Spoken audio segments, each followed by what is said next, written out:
I only know him through you, and I still haven't heard him play, so I have to go like find out, right? Right. And that would be a treat, I think, if you Yeah. did. I think you. Oh, I'm curious. Yeah. For sure. Yeah. For sure.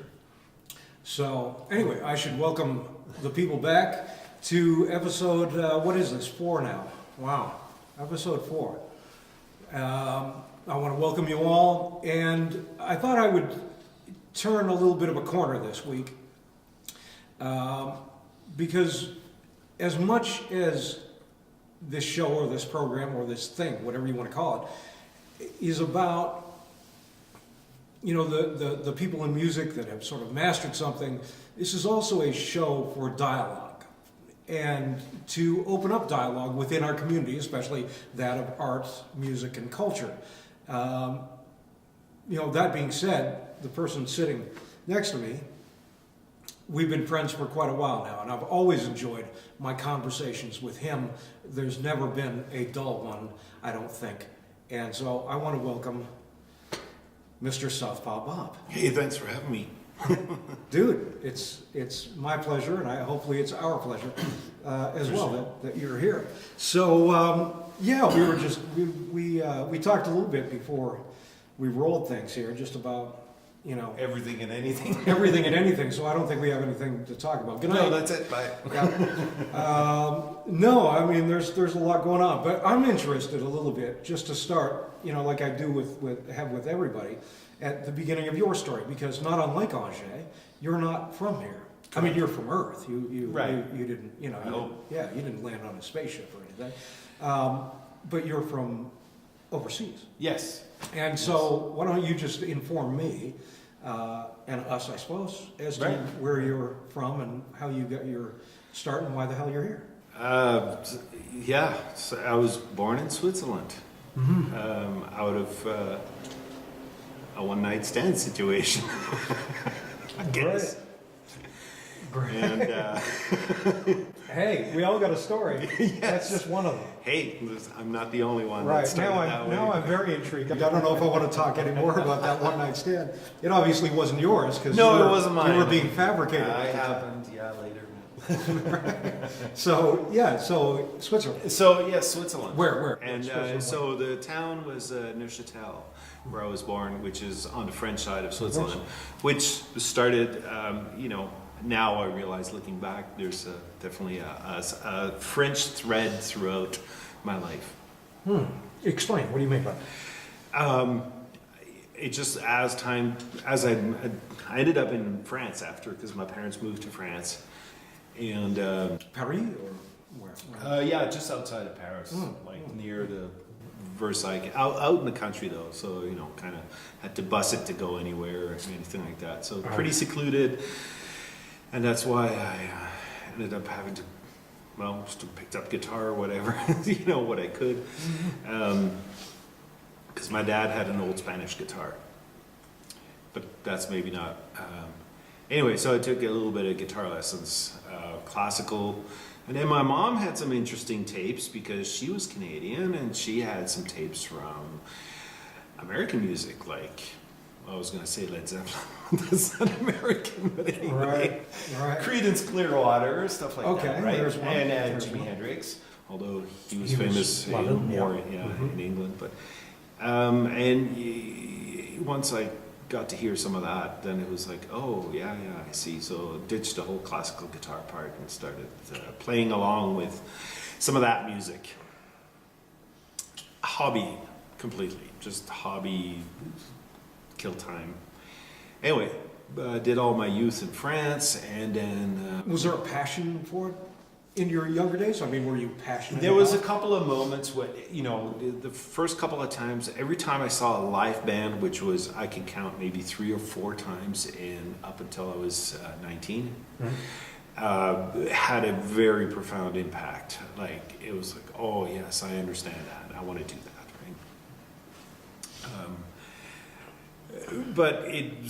And then I moved to Canada because I was born Canadian, so I could continue my education here. In France, I was basically a foreigner still, so then it got complicated. Really? Once you're because I wasn't born in France, right? So I was just a foreigner. That's and that's something that I've been it gave me a perspective on wherever I'm at. I'm a foreigner, and I'm graceful or gracious to the people that I meet and welcome me in wherever they grew up, and so I always have that slant on it where it's like, thank you for letting me be here and do whatever I'm doing. Well, I kind of like that because in a sense, I've thought myself too, that I'm a little more of a minstrel in that sense, like a little more of a vagabond that Right. people ask, where I'm from, and in a sense, I feel like the world is my home.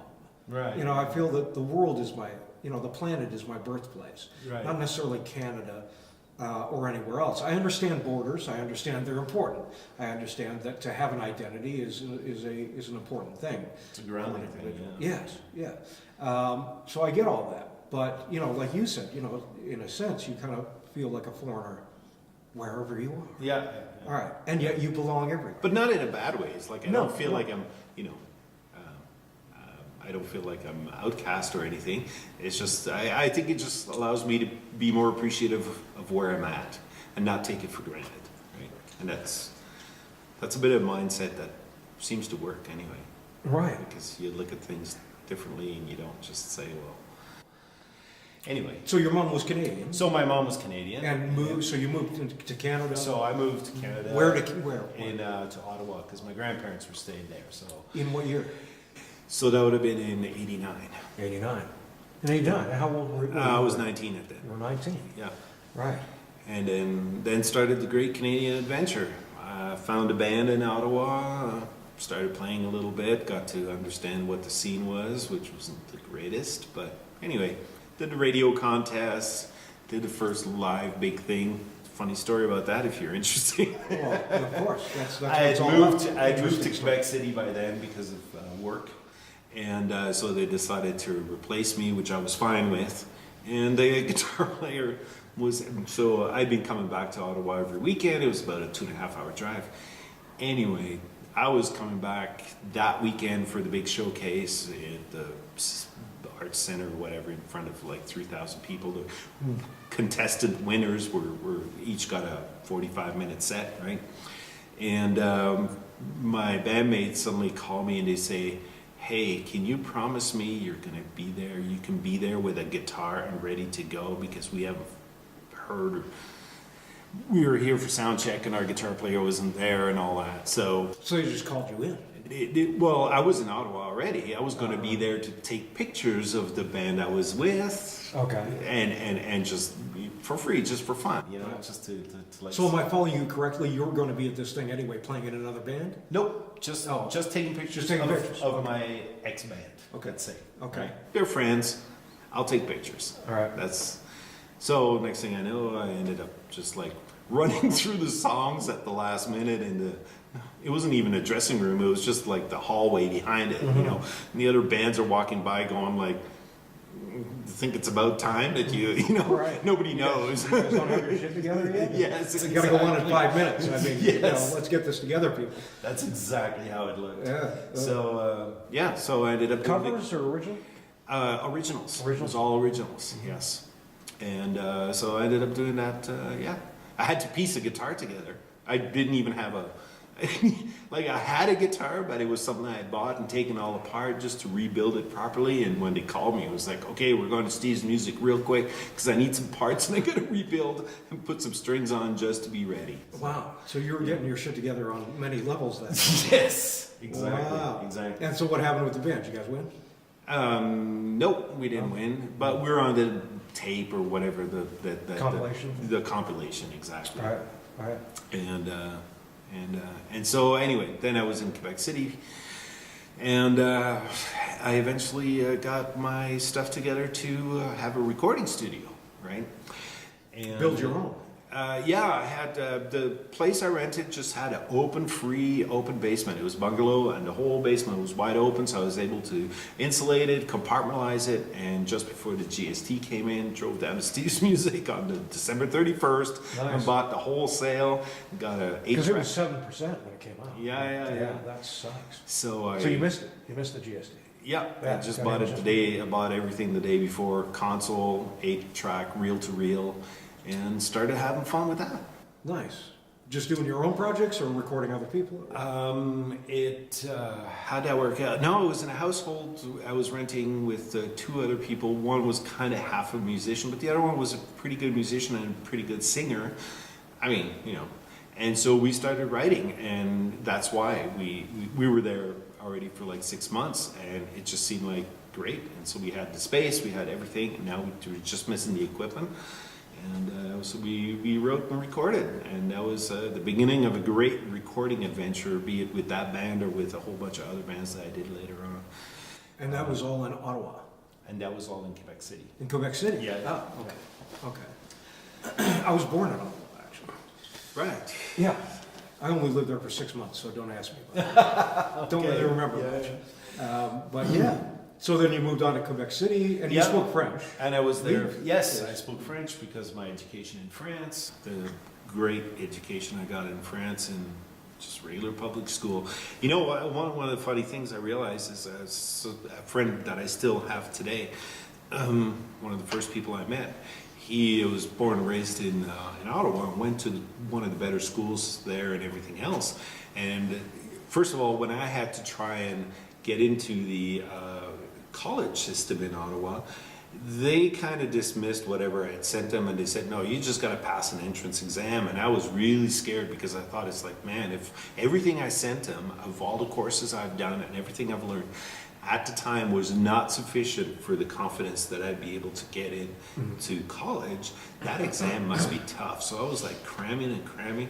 And finally I got to the exam and I realized it was all stuff that I'd done in 9th and 10th grade max. Really? Max. Wow. Right? Meaning that the education system in France was somewhat superior.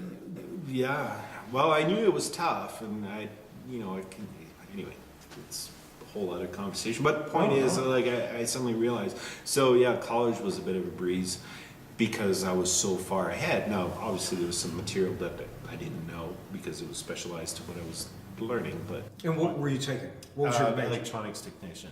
Yeah. Electronic technician. Huh. But you didn't obviously stay with that because I know that you're doing engineering. Right, Yeah. right. Yeah, that's just a weird, it's just how opportunities fall, and then you gain most of your experience at work, and then one thing leads to another, and then next thing you know, you've got this CV that says you've done all these other things with a degree or something that doesn't really somewhat relates, because I'm in electrical anyway, but. So you fell into engineering then? You didn't go to That school for engineering? That was the job in Quebec City. They were desperate for some bilingual people and desperate for some people.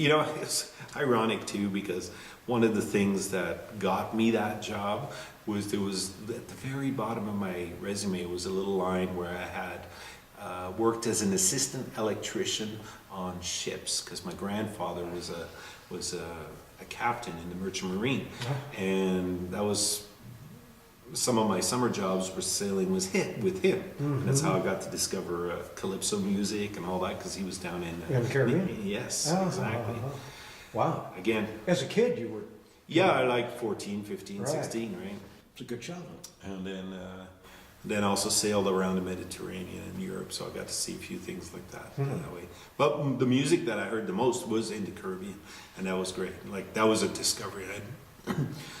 I'd heard some of it from Africa, which is not even close. But the point is, it had a completely different feel than what rock and roll is, right? Sure. Especially rhythmically, right? Right. So, But that would be the beginning of the Caribbean music. All would have come from Africa anyway, would it not have? At some point. well, I don't know about calypso and the steel drums and all that. That's not necessarily. I don't associate that with Africa much. Right. But being the black contingent, Yes. by and large, and a lot of those from ships Right. coming over from Africa, Right. they would have probably just had to find things to play on Yeah. that, that they didn't necessarily possess in their homeland. Yeah, but I think a steel drum from a 45 barrel of oil is more of a North American thing Probably, yeah. than an African thing. But Yeah. anyway. Whether or not they actually had the oil on the island, or it was just, shipwrecked and spilled. Yes, and then yes, they got the yes, barrels yes. off the ship at that Yeah, point. Exactly. But curious though that somebody made it an instrument. a beautiful instrument. Yeah, a great instrument, right? You know. I mean, that's actually kind of ingenious when you think about the fact that you could pitch bend metal that way and Yeah. make it sound so unique and so great. And have all those tones on the same head, I guess, yeah. right? Pretty cool. All those notes on the same head, right? Right. So, where did music factor into your scholastic years, like your university and college years? Where were you at musically at that time? It was just the hobby bands, like that. Of course, that radio contest and the fact that we were, was a nice springboard to because the scene otherwise once was, or before I joined that band, it was kind of dismal in the sense that there was not a lot of opportunity and you're trying to like answer ads in the newspaper and you go to somebody's place and you just realize that they're not really into it or we're not at the same level or an ad in the newspaper doesn't say much, whereas watching somebody at a jam, for example, you can read them a lot better and decide whether you're going to do something or not, right? Right. But it was more and I think it was more of an angle with the studio. Once the studio started, then I got really interested because some of the first bands that I recorded, there's two things that happened. One was mixing for a band that was a good discovery. It was like people that I would look up to, right, as mentors. It was a blues band, but there was like 3 guitars in it, and it was a pretty big band. It was like a 6-piece, right, and a keyboard and 3 guitars, and it just seemed like from my studio experience, that was already going to be a lot to mix live, right? No doubt. But they made it so easy and so that was a big learning experience to see how they played on stage, whereas I just had to set the levels and let it run, and that was it. It was no more complicated than that. And So these guys could mix themselves yes, live pretty well, right? Pretty well. And isn't that what it's all about? I mean, I know, nowadays you go to a club and, or a live event somewhere, and the sound guy is, sort of taken over the band, and he's mixing the band, and the band doesn't even sound like that. Number one. Yeah. Number two, the band is too loud on stage, right? They're not mixing themselves. Yeah. And, I love it when I hear a band that dynamically plays well together on stage, Right. and then the sound guy, whoever the sound man is, just reinforces it. Right. Because that's what sound guys did, right? When PA came out, it was sound reinforcement. It wasn't a sound guy. It was sound reinforcement. They just reinforced what the band was already doing. And now it seems like it's become its own animal. Right. Well, I think there's a lot of charlatanism, charlatans out there. I mean, it's one thing to fake your way through a board and say, "Oh, I know what all these knobs mean," and then that is not even the beginning of understanding how to mix sound to begin with. Right? What is the beginning? Inform me. I'd like to create space for everything to breathe, right? And it's weird because like the path that I ended up was recording these bands that were the complete opposite of that. But the live situation gave me that understanding, right? Because the bands I was recording, they were mainly like hardcore, grindcore, metal, whatever it was. It was like just this fringe stuff. That was, yeah. And they needed it to sound heavy and tight, and it just like all the instruments needed to be the same hammer. Right? The kick drum, the bass, and the guitars needed to be the one hammer that everything was. And I realized that when I was mixing a couple of live shows with the same bands over and over again, and 2 bands were some of the better ones, and they were really good friends, and they just used each other's gear because they were playing the exact same style of music. It was just straight up hard rock, heavy metal, and the one band one day it was like, oh great, they sound great, I just leave it. And then the next band comes on the same gear, and I'm fiddling, I just can't get him to sound tight, and I don't understand why. Next time, a month later, different venue, same bands, they reverse the order. The first band sounds great, and suddenly the second band not so much. And I finally realized it's just because whoever played second somehow had partied a little bit more while the first band was going on, and they were just not tight. And there's nothing I can do to tighten them up. No. If the kick drum and the bass and the guitars just don't happen, aren't tight, I can't make that hammer work, right? Right. And that's the secret of that kind of music for most of the But set. in a sense, that's out of your control. That's out of my I mean, control. you can't make somebody not drunk. Unless you provide them a bed and 8 hours of sleep, right? Right. And actually, Pat and I talked about this last week, and that is, that I said, and he agreed, and we went on to talk about it a little bit, that music is its own reward. I don't know why guys have to go out and get drunk when there's no greater high than the music itself. Right. And I don't think, well, I know personally, and maybe this is just a personal thing, Yeah. but I would feel, I think, pretty shitty and kind of guilty if I went up on stage without all my faculties and without all my facility. I might maybe not play music. I wouldn't drive a truck either. Yeah. Right. But I would do something where maybe I could be a little drunk, and I find that interesting. You can't go to your job in engineering half snapped. Well, tell me one job where you can drink on the job. Music. Exactly. And that's about it. And The that's about arts, really, and that's. Well, I don't know, if you're a ballet dancer, I don't think you gotta have all your stuff together, right? Well, you probably can. You probably just won't last very long. I mean, you're going to be running around. But like unfortunately, you're- music's got a bad rap for that, in a sense that, like, I don't tell people that I work with that I'm playing music at all, because I know from hearing it from people like that, in outside of that world, that it's like, oh, you play music? Well, yeah, you must be a big stoner or something like that, right? You better watch And you. it's like, so I just This don't guy's say trouble. anything, This because guy's I don't want him to associate me with any of that while I'm at the day job, right? Because they have that perception, I guess, right? And that's unfortunate that it's That is way. kind of unfortunate. It is unfortunate, Yeah. but it's not like the examples aren't abound. Well, there are a lot of examples. I think historically too. When rock and roll, it's an interesting thing, and I wasn't around in the 1930s or 40s. Right.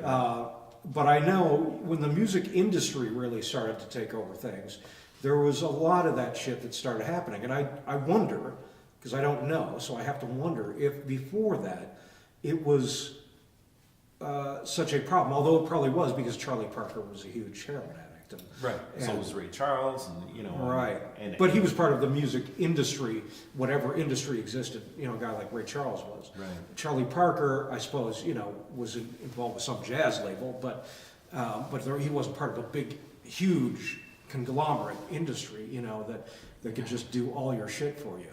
Right. So maybe I'm incorrect in that Yeah, but assumption. like you look at the history of the blues man and all that, like from we were talking about the 20s and 30s. I mean, they were in bars, and this is when music was a completely different thing. Right. And so maybe it just is the setting for that sort of thing, and the fact that Well, you're there, you're Right. there, and drinks are being served, right?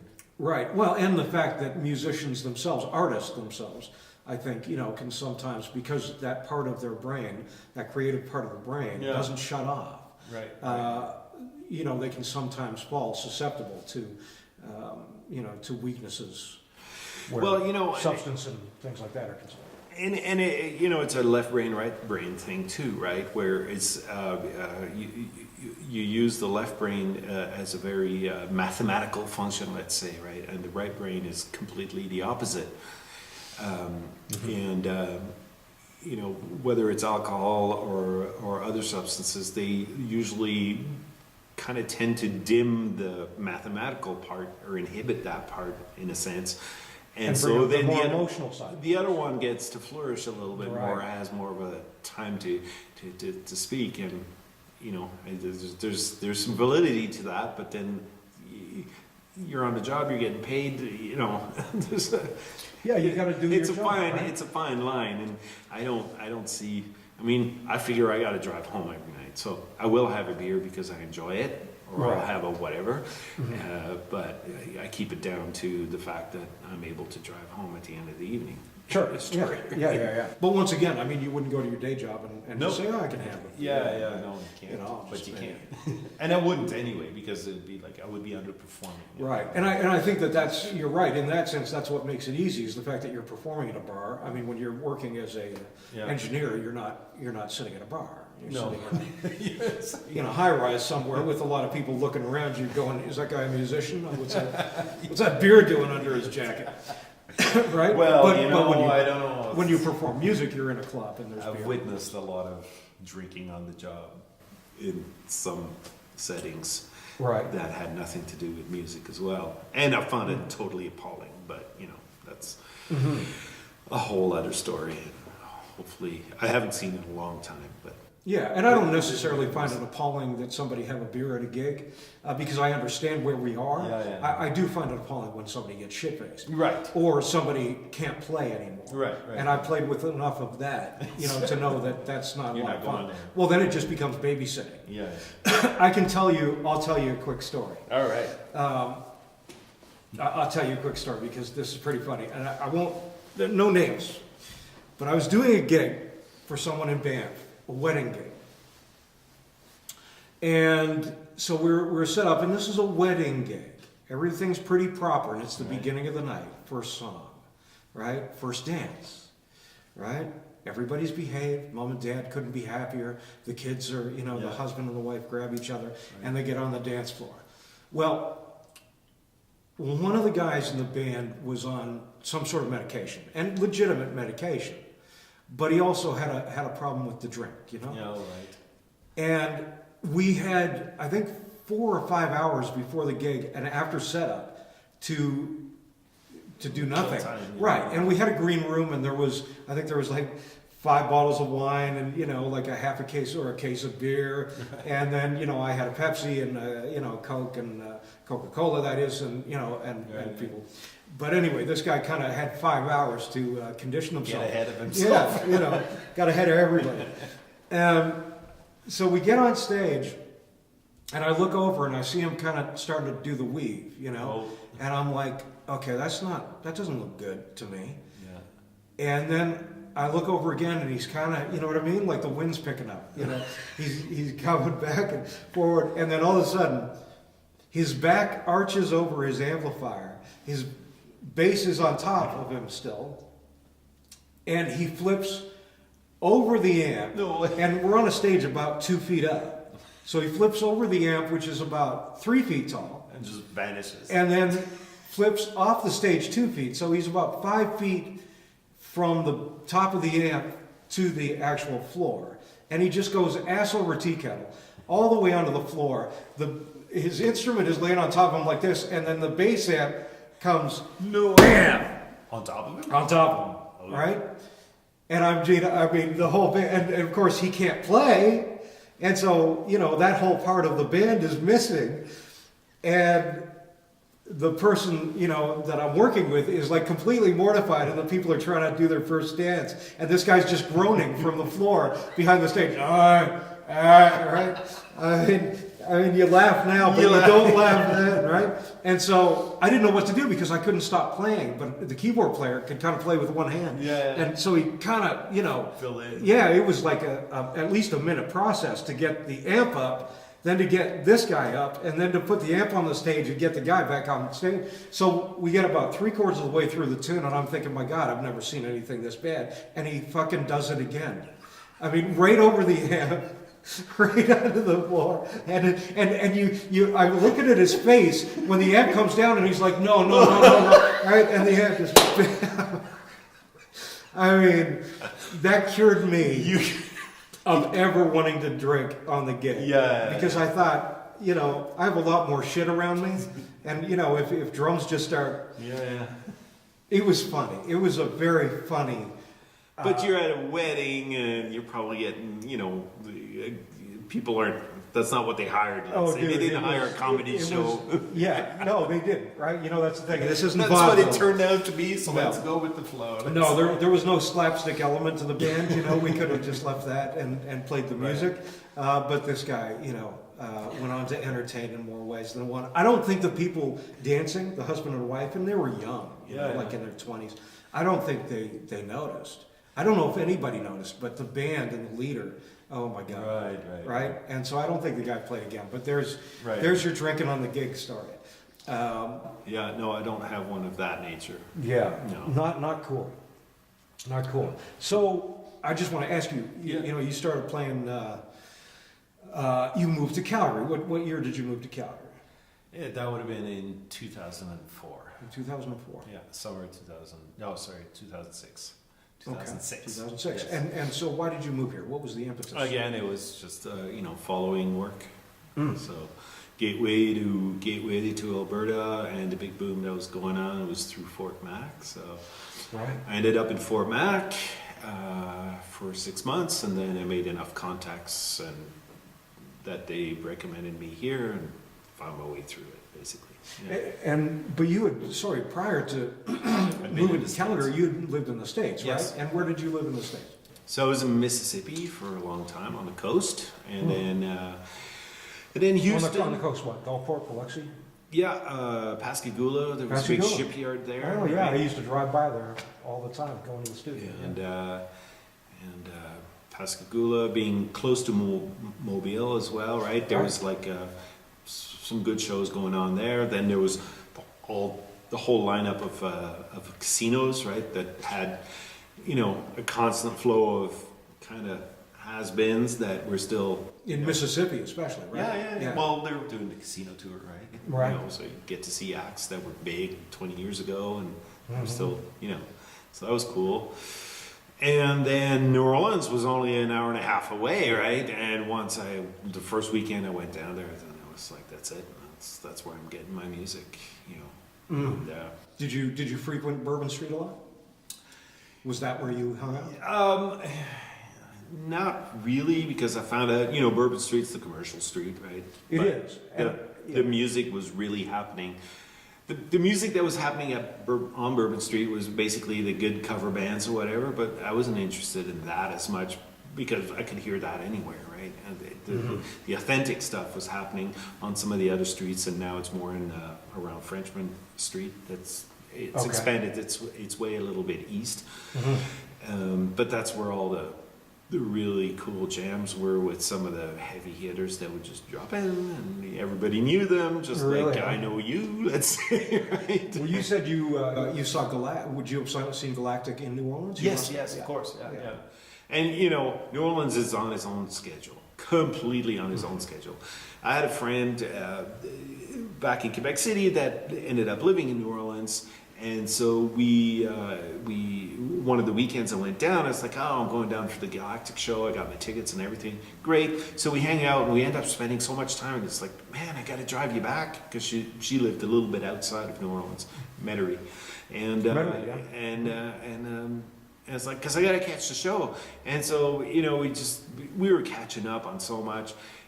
Finally, I got back to New Orleans, where in the Warehouse District, that's where it was, at midnight, and I'm thinking, oh, I hope I can catch a little bit of it left, right?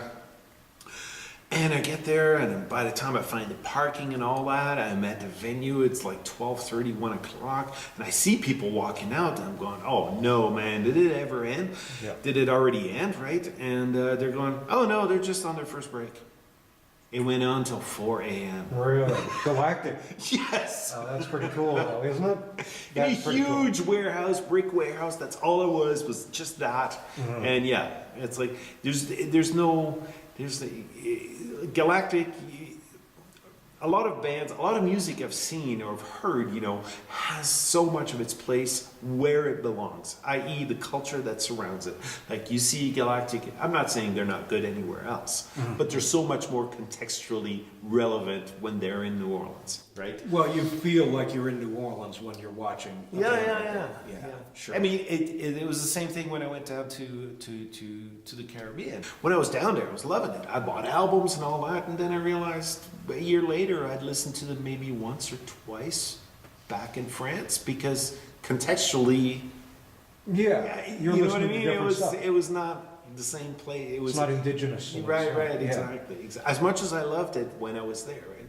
So But you probably listen to Galactic a little bit more. Yes, than I that. still do. Yeah. I still do. And what's the drummer's name? Stanton Moore. Stanton Moore. Oh my Stanton God. Yeah. Moore. And what a hell of a player. I mean, Yes, yes. Come on. And an expressive player. I mean, a guy Yes. that plays a lot of fucking notes sometimes and always seems to put them in the right place.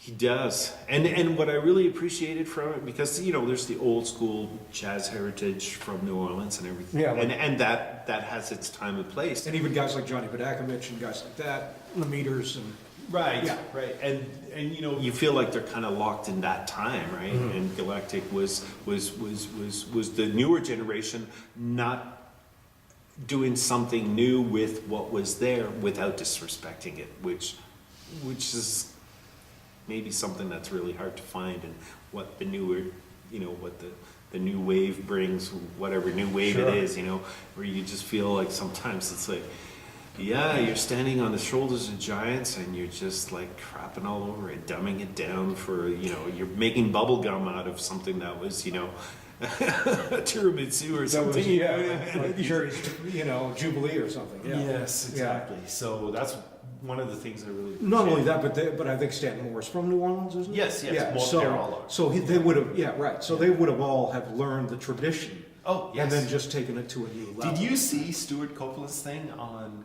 the origin of, or he has a 1 hour, Yeah, I have watched it. What do you think? because he did a whole 20 minutes down in New Orleans. Oh, yeah, As with being Stan, the yeah. big, yes. Mhm.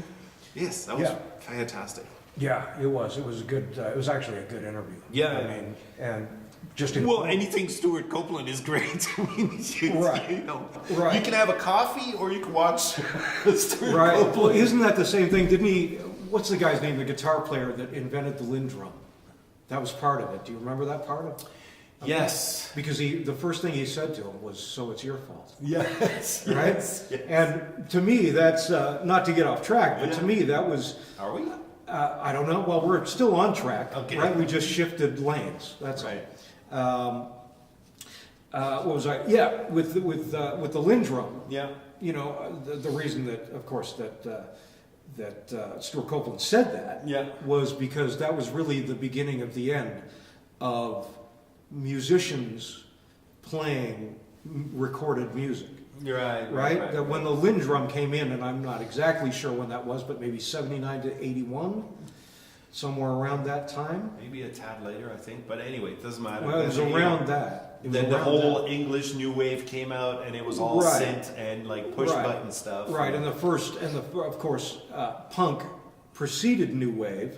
New Wave sort of came out of the punk era Yeah. with the punk flavor, but a more dummied down, sort of nicer version of punk. Yeah. Right? But I think it's like any wave. It's counterpoint to what was just before. Right, right. And although punk itself didn't seem to have that much longevity in terms of its overall popularity, it kind of came in and, you know what I mean, burst, you know, like a Yeah. supernova, and Yeah. then out of it flew what was going to take place for the next 10 years, Yeah, right, yeah, which yeah. was New Wave. But anyway, the Lindrum basically made most drummers unemployable overnight. That in New York, and I think Steve Gadd tells this story, or one of these New York guys Yeah. tells a story that, you know, the day before, guys were, you know, 5 sessions a day, working Right, right. 8 o'clock in the morning till midnight, and then Right, getting up the right. next day. And it was just Especially for sessions. studio work. Yeah, Yeah. sessions every day, every day, every day. And then the next day, So the Lindrum hits, Yeah. and people are unemployed. And to me, that was, I think there was more beginnings of the end, and I think there were predecessors to that, because even Frank Zappa talked about the corporate nature of music in like 1965. Right, he was right, talking right, about right. that, right? And how it's dissolving music integrity, Totally. musical integrity, right? Yeah, yeah. But the Lindrum was one of those great markers where when it came in, it certainly destroyed the jobbing drummer, Yeah. you know, the recording jobbing drummer's career. And then it wasn't long after that till they started sequencing or, you know, making guitar Yeah, patches yeah, and yeah. keyboard patches and everything else. And then it took over, and New Wave benefited greatly from it. Well, even at that, the whole life scene that I witnessed in Quebec was like, you know, when I moved there, and I started to get to know some people, you know, they were like, "Oh yeah, this club used to play, you know, have bands 6 nights a week, right? And now it's down to 3. and then they were hard to get in because there weren't that many. And then suddenly the odd gigs that we got as a band suddenly dissolved because some guy would show up with a computer and that was it. And it was a one-man show with the computer and the backing tracks and all that stuff. And it was crappy. It was that like straight up MIDI sound. He had a beautiful Strat and a expensive Les Paul, and no matter which one he plugged in, they sounded exactly the same, and it was all like just super processed and compressed and soulless, completely soulless. Sure, right? absolutely. So when I ended up in New Orleans, I was like, oh, thank you, right? Because now there's life breathing into it, because that was just like monotonous to death, right? Because when you're playing with tracks, there's no improv. Like you start here, you finish here, you better sing here, and that's it. And you're done, right? Well, that's the thing about New Orleans and about culture, is that a band like, you know, and we know New Orleans is that exceptional. Like, well, and we know that it flooded out, and right, like with the hurricane. right. What, 10 years ago, 15 Yeah, years yeah, ago? yeah. It was in '04. Oh, I was cool. there at the Christmas right after, just to go visit, Right, just to see. 15 years ago. So we know it flooded out. And I lived in Baton Rouge from 92 to 95. Right. And I spent some time in New Orleans. I studied in Kenner, just outside New Orleans, with Ray Franson.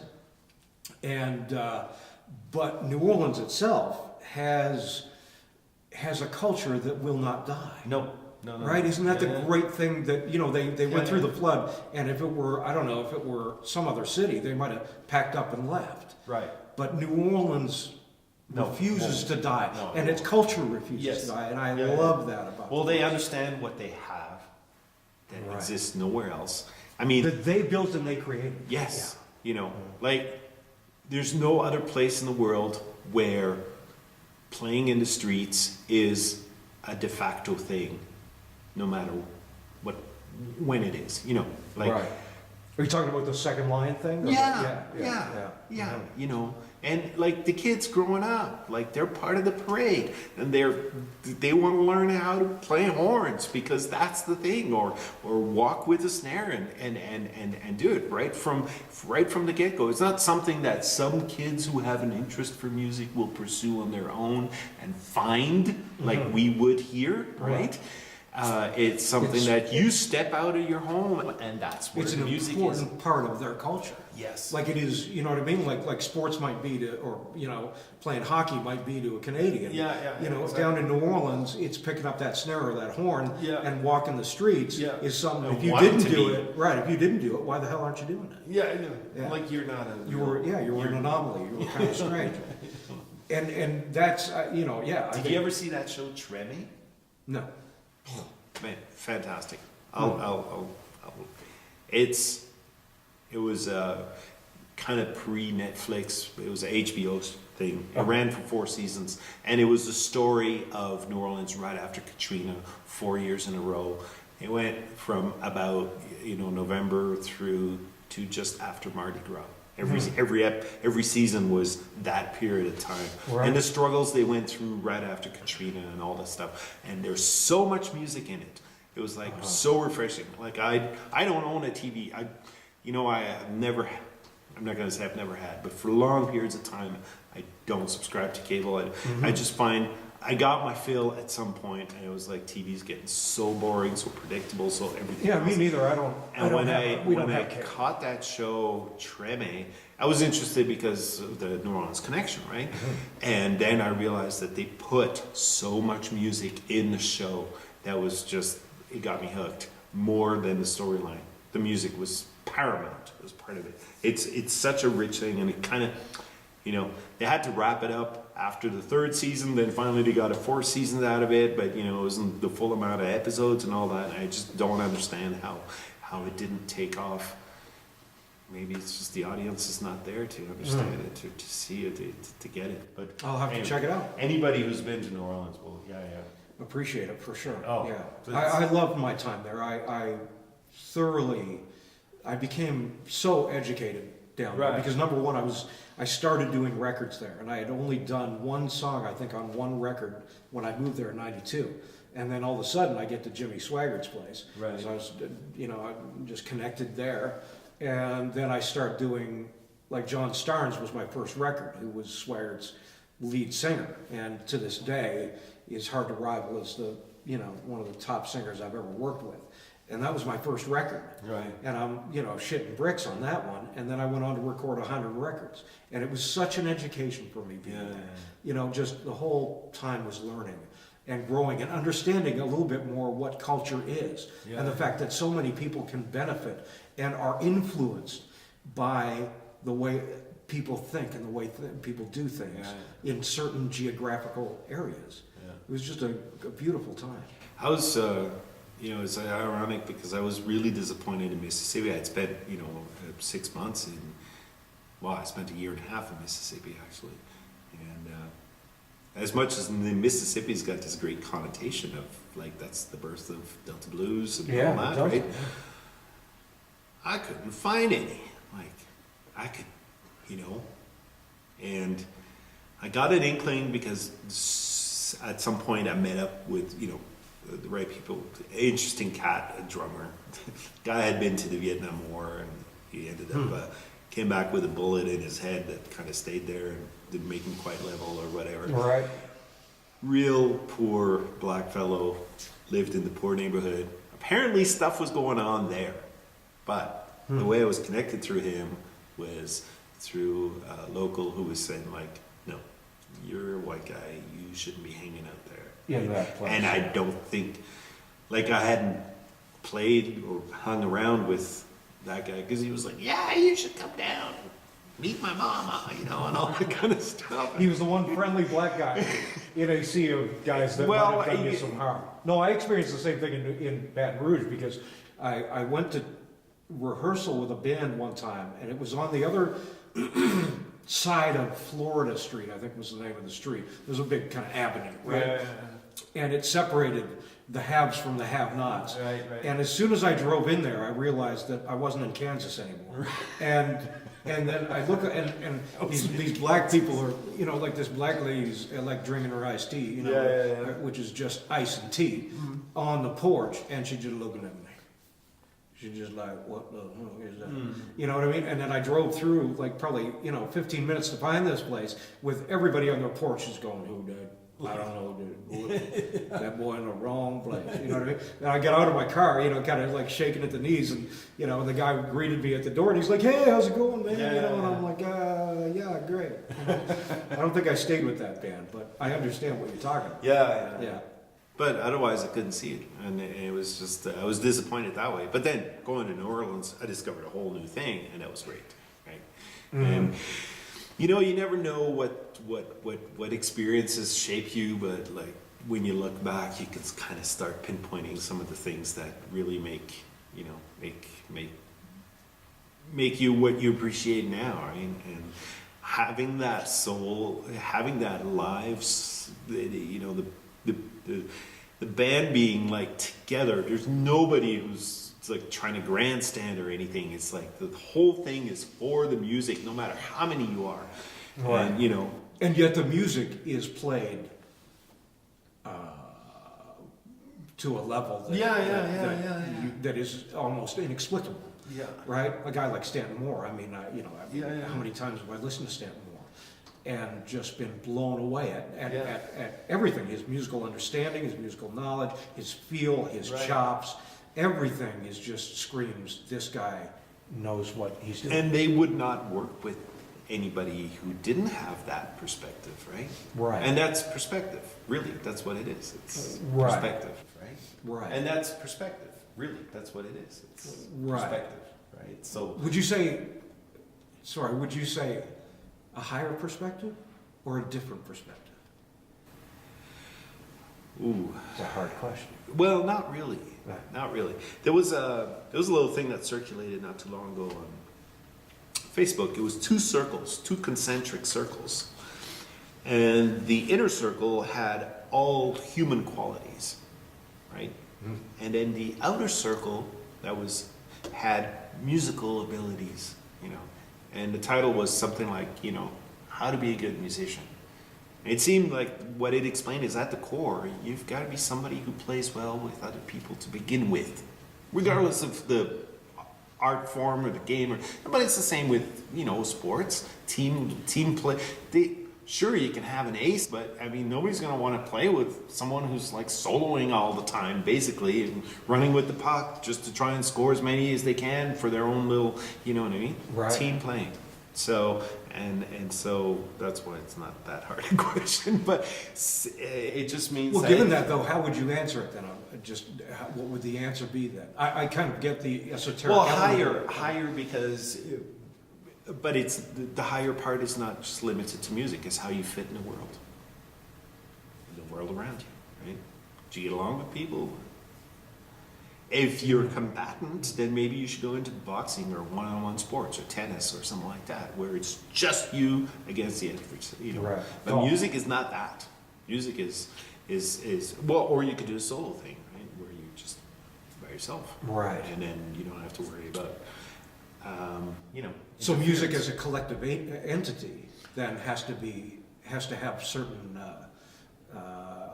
parameters in terms of the individuals themselves. They have to be. The most important parameters Given- would be the team playing ability parameters, which are not specific to music per se, to begin with, right? That would be the foundation that you can build great music on. Right. If so desire. Yeah. Right. Yeah. And I suppose, you know, that's just it. Like we talk about galactic, right? And I think, well, galactic, I mean, and not that, you know, like I think about this city, I think about Calgary itself. Yeah. Would galactic or something like galactic ever come out of here?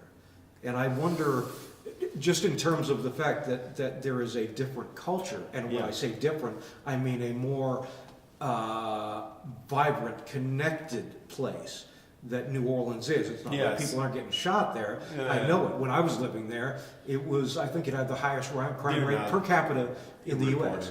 Not even reported.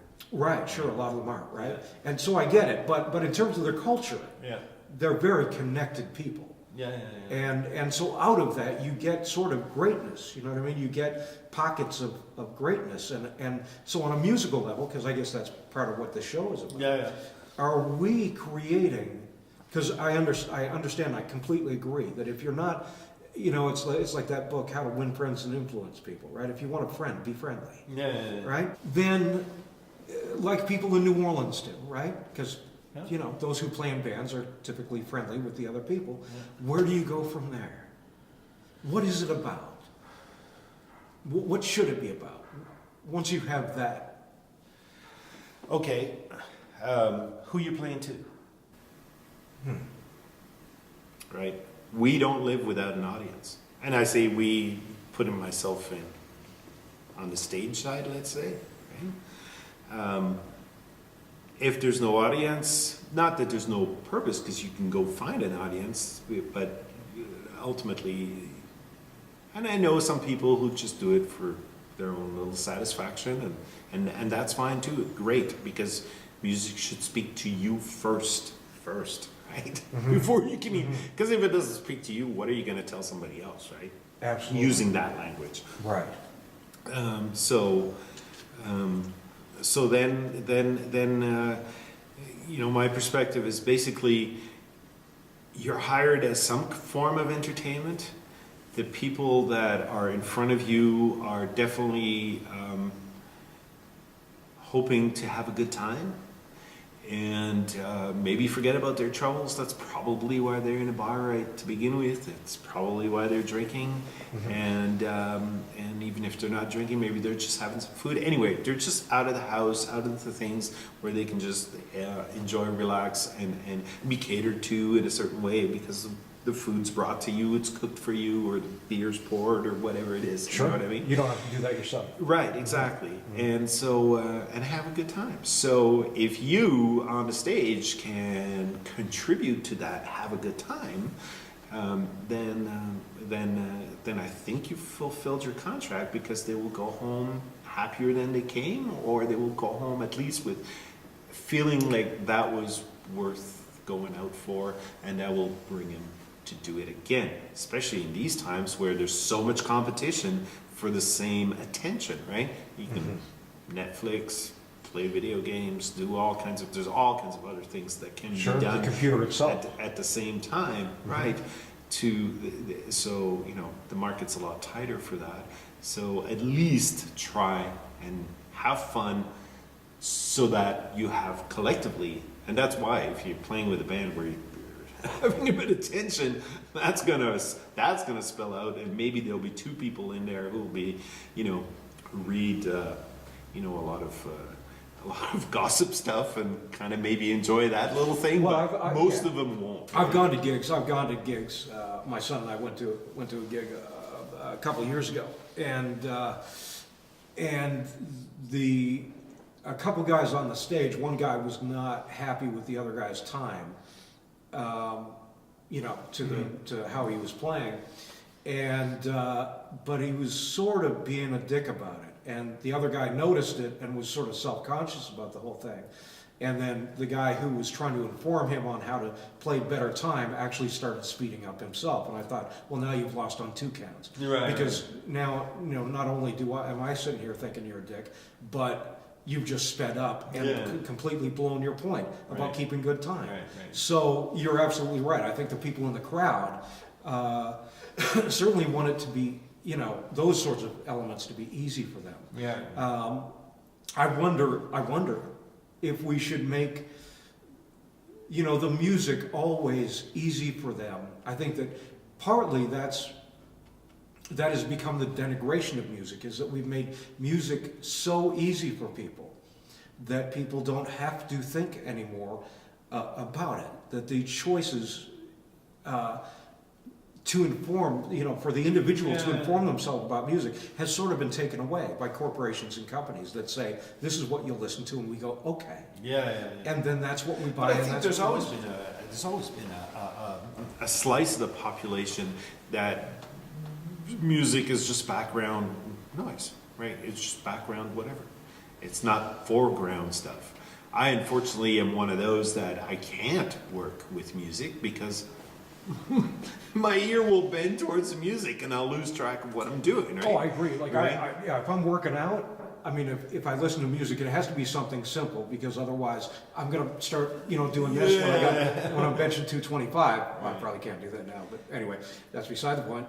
And then all of a sudden I drop the weights because, I'm trying to think of what the hell is that thing he's playing, right? So, I understand that, but I'm talking about when you go to a club, when you go to somewhere where you're going to experience music. Shouldn't that music have an element that challenges the people to inspire them, to take a look at what someone else does and goes, say to themselves, I can't do that, or not even that I can't do that, but I'm going to go back to my job on Monday and I'm going to do a better job because I see that guy and I see how passionate he is, and I also know the difference between good and bad, and that seems pretty good to me. So, we actually inform our society a little bit more, the better we are at what we do. Right. I think. Yeah. Would you agree? I agree, but I don't think that most of the audience has like the perception to really make, the kind of differences. Like, we're behind a curtain. We know what's going on. I can tell if I'm sitting with a non-musician, I know I'm going to pick up a few things that will just go right over their head. It's like, oh, something happened here. Oh, they didn't notice. Not everybody's educated to that level to be able to notice all those things. I see ourselves as magicians for most of the audience because they just can't fathom. Whether it's something really hard or sometimes something really simple, they just can't fathom how it's done to begin with. They just can't, right? Right. And we're just magicians to them. How do you do it, right? It's like, this is amazing. I mean, look, my girlfriend was, I'm sorry, but I have to say this. She was top of her class when she was in her very early years, like, all the teens and all that, she'd go to and this was classical piano, right? She knows her way around a piano, for sure. Because, she got better and better at it. And every time they had like a regional competition and all that, she was in it to be the top. She was in it to win the top honor marks, to be the best of everybody that was there. And she had that drive, the exact drive that, you know, you're striving for. And she will not play with me. And it's not, she finds what we do just as magical, because it doesn't quite understand how, I don't know, I don't really understand it, but, you know, and yet she probably reached a level, you know, that I would revere myself. Right. And Well, it sounds like you're saying two things. About, are you saying that she won't play with you because she's classical and doesn't understand the idiom you're operating in, or she won't play with you because you're not necessarily trained as well as she is, or no, she won't. No, she feels she's not just good enough. And I think what scares her is just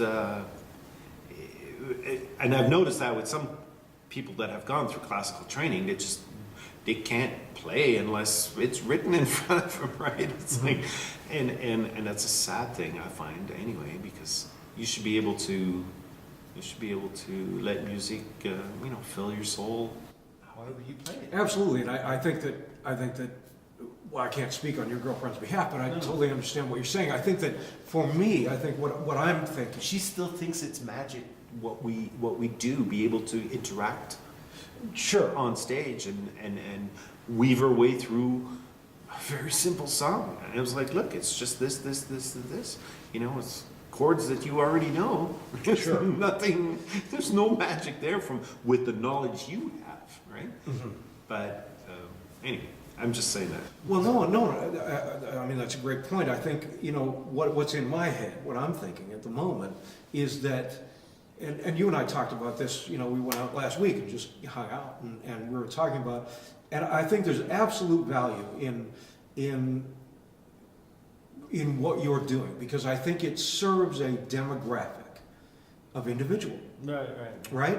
I think that someone, here's the problem that I have, and it's not with you or with, you know, the way that, you know what I mean, anybody plays at these things. My problem is that seems like the ceiling to me. Confession to make, I'm a jam host.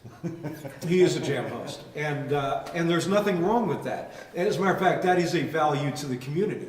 I would say that, you know what I mean? I defend that to the ends of the earth. I guess what I'm saying is that Galactic may come out of something just that is the next. Started that way, right? Right, like they may have all started at that, you know, at Bob's Jam. And so they should. And they go, damn, I didn't think I could achieve that. Well, now I've done Bob's. Is there anything else to achieve? And one may say, yes, there is. And that's, you know, here, that's at this point, at this level. And then there's this, and then there's that. And I suppose my contention about here is that we've sort of capped the ceiling when we should be moving on and progressing to, you know, to more understanding, to greater musical understanding and greater musical depth. And I don't mean that in any ignorant sense. And you know, I mean it benevolently. And I understand where you're, you know, the laurels you're standing on from all the devotion you've put into your craft. And right? you know that I value your mentality, absolutely, as a player. Because I know, for instance, that band, the first band that you and I worked in, which was your band that you asked me to play for, you were like, I want to give people that can play an opportunity to kick the shit out of music, or to play music at a high level. Those were your words. And well, so, I made you, the best gig we did was when I'd say, okay, I'll turn to you and I'd be like, okay, this is the song. And I'd just sing you a little bit so that you got the feel for it. And I said, you started. And, you know, someone with the amount of knowledge that you have, you'd be like, okay, I could go through, and then you would start a groove that was, you know, and then we would have enough talent on the stage to be able to respect what you're doing, where you're going, and then say, oh, this is cool, we can build on that, right? Right. And everybody Take had it in the a freedom. different direction. Yeah. Yes, and that was the opportunity I was trying to present, because I could tell how, people of your level could be so frustrated to have to play to someone else with the rigors of that, right? And I know you and many others have run into the problem where it's like, can you just like keep it simple so I don't get thrown off because I'm the star of the stage or whatever, this is my gig and I need you to like tone it, or whatever, just don't throw me off, or and that must be super frustrating because like you'd be looking at saying, well, why don't you up your game to begin with? Right? Yeah, and it all depends on the source. There are gigs that I've done, like, I'm not saying that it was at this gig, but like if I played for the Drifters or the Coasters or the Platters or something, somebody might say, in this one section, can you just kind of lay it down? Yeah. Now, I will listen to that because number one, they've done their music and they've been somewhere and you know what I mean? Their credibility is built enough, and not only that, I've been hired for that show. So I can say, well, absolutely, yeah. And they're hiring your reliability, which is also what was probably your greatest strength for doing all the studio work too, is like, are they gonna pay for a 20 take guy or a 1 take guy? Right? Yeah, well, that's the thing about the studio, right? Like, time is money, so. But I wanted to now that I met you and the likes of you in the other instruments, I wanted to give those people a chance to actually just breathe themselves instead of cater to somebody else, right? Right, And well, unfortunately, I can't seem to get those gigs. Not that I'm pushing very hard, but you know what I mean? Everybody wants to know, what are you doing? What's this? Does it follow this format? Does it fit into this little slot? We need this and we need that. We never had a bad gig. We never had a gig where people were like, no, I'm walking out of this. That's the funny thing, isn't it? Is that I think any gig that you and I did together with the rest of the guys in the band, no one ever walked out of that room disappointed. Would you agree? No. As a matter of fact, most of the time, people were like, holy shit. I didn't realize I liked this. Right, and that level... Because the audience was not like people that would pay big money to go anywhere to see something high level. This wasn't at all. This was just a bar. Yeah, this wasn't a discerning crowd. This was out of town, small town, Alberta. kind of, like get in your truck and go, go grab a beer. The local watering hole. That kind of thing, right? And yet those people seemed to be...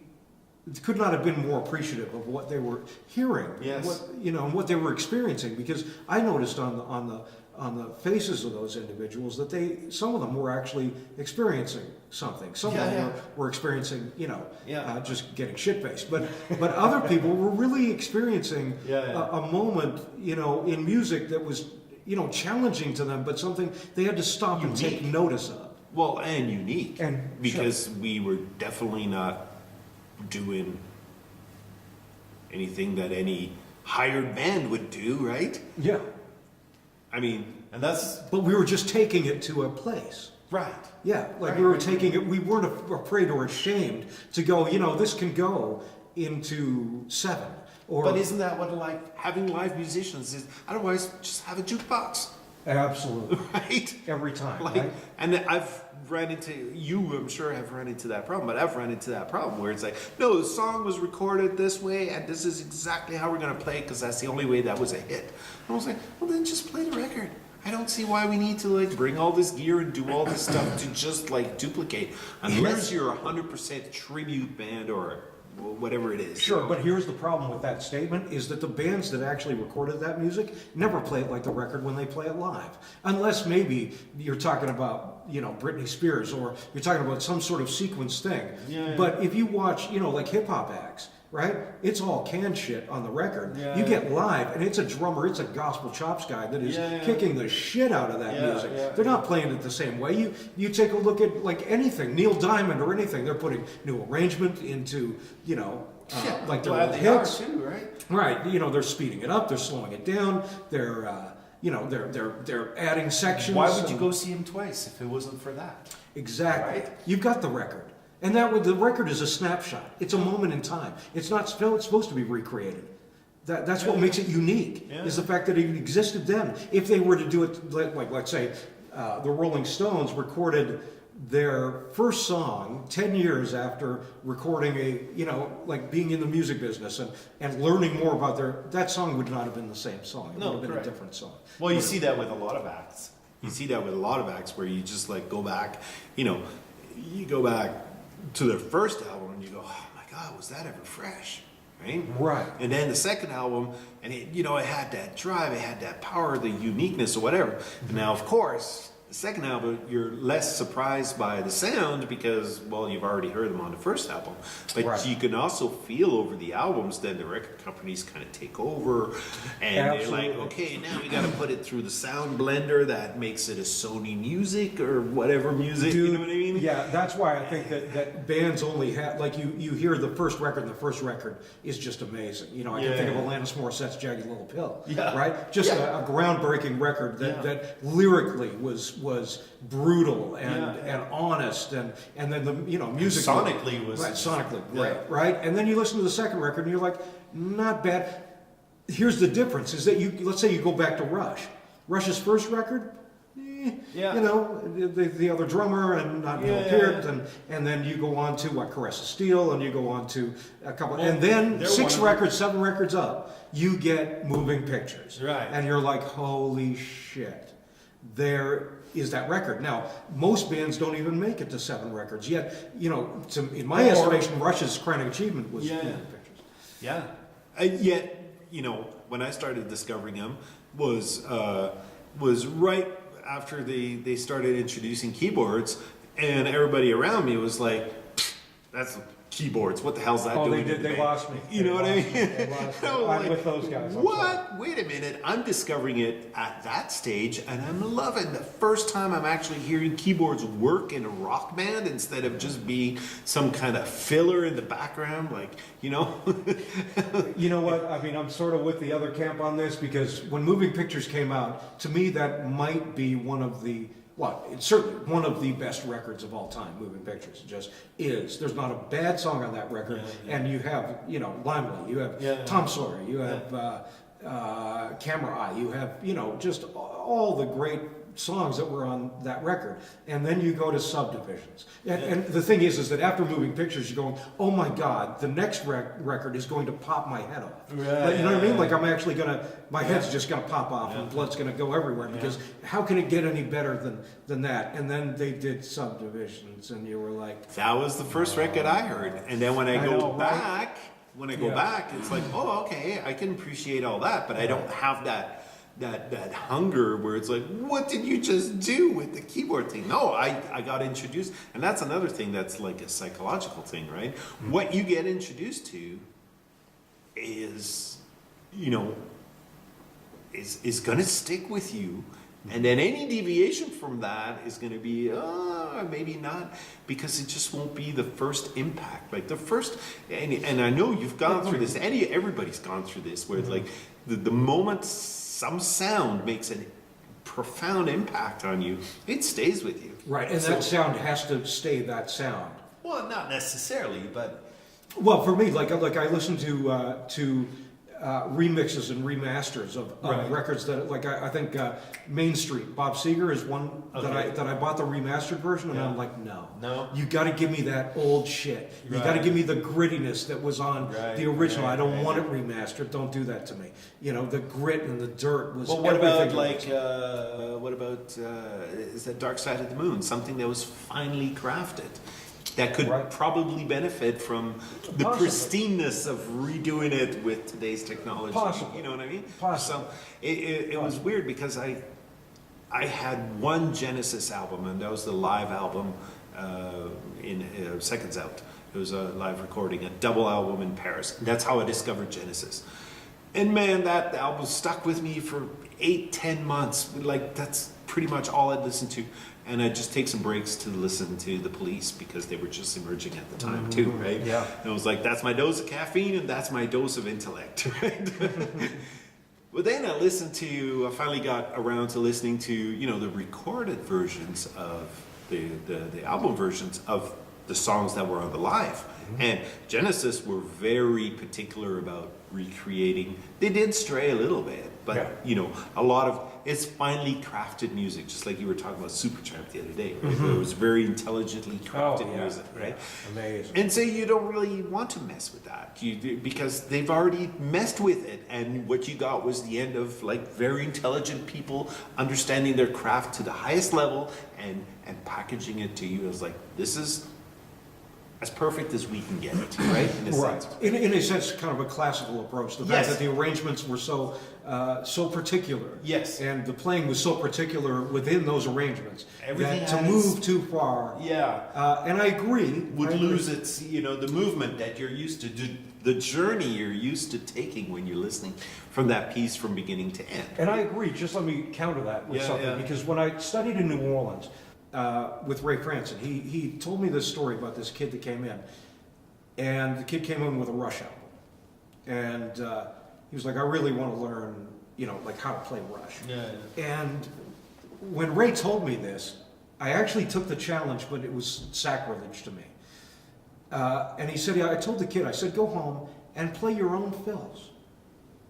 Don't play what, and I thought, are you kidding? Right. Like, you can't play anything better than what Neil Peart, that's sacrilege. You're Right. going to hell, mister. Right, That's, like you can't mess with what Neil Peart did. The amazing thing is, and I don't think I did it right away, it might have taken a couple years, I actually sat down with a Rush tune.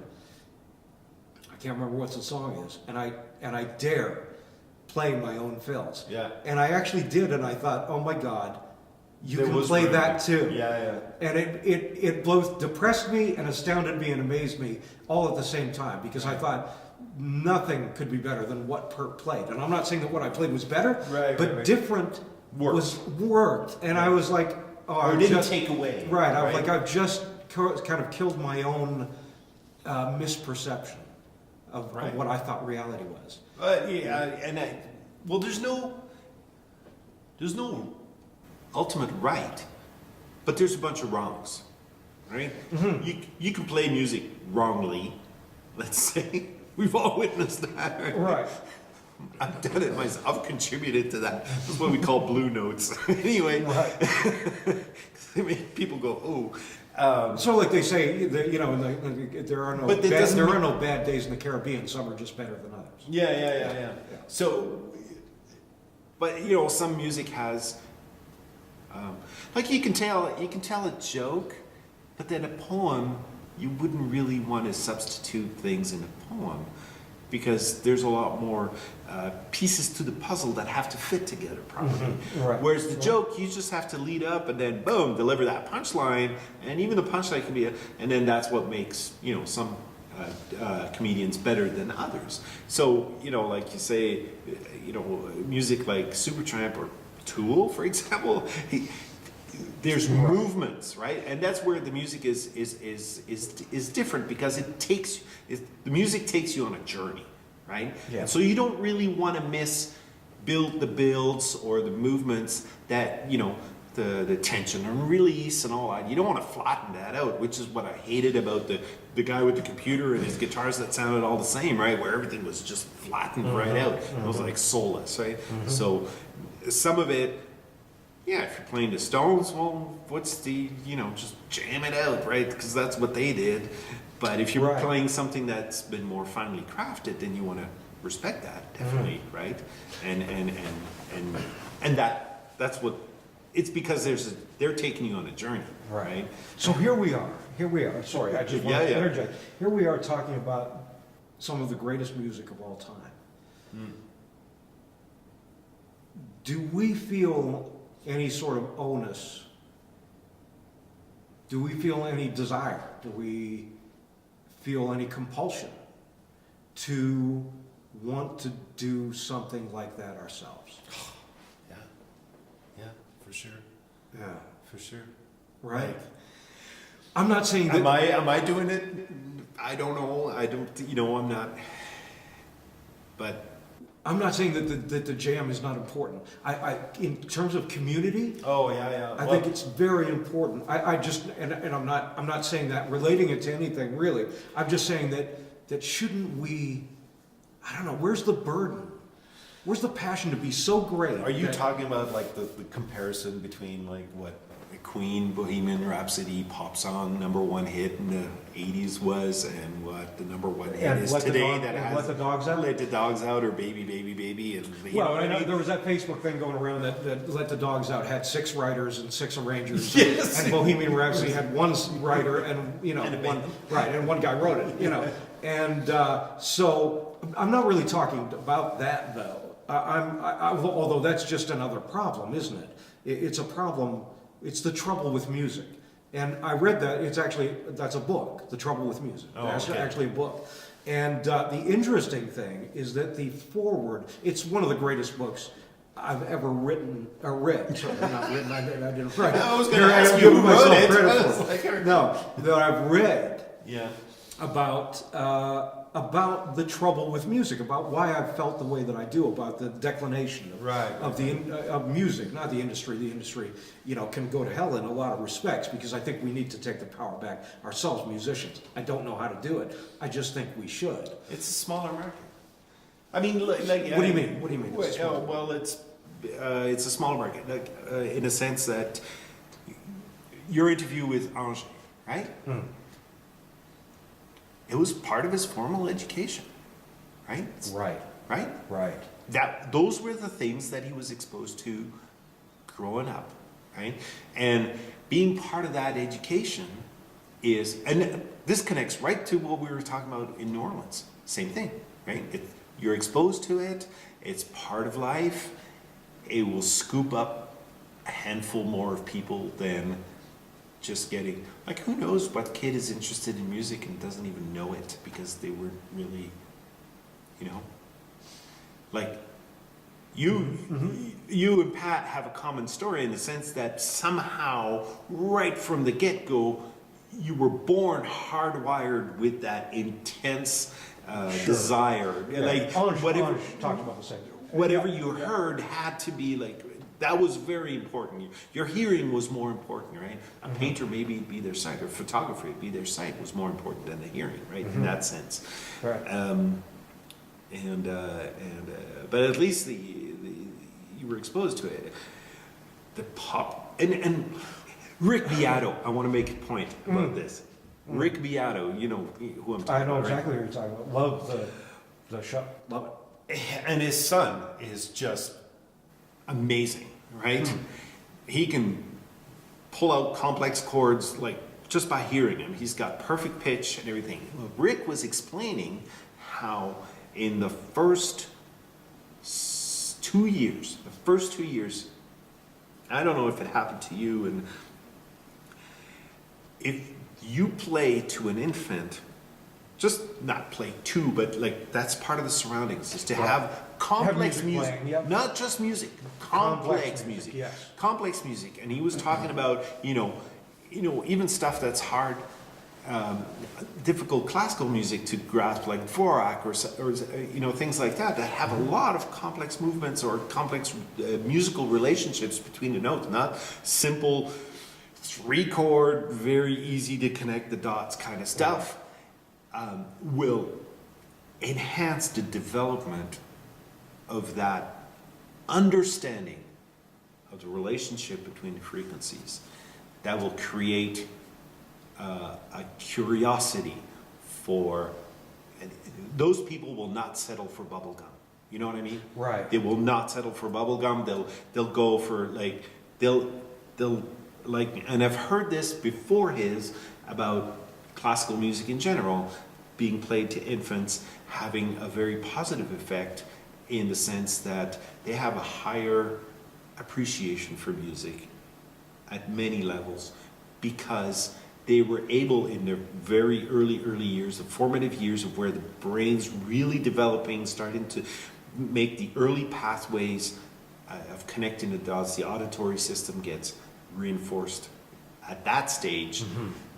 And therefore, after that, creates a hunger for really good music. And right? that's exactly what I'm talking about, though, in terms of an informed culture.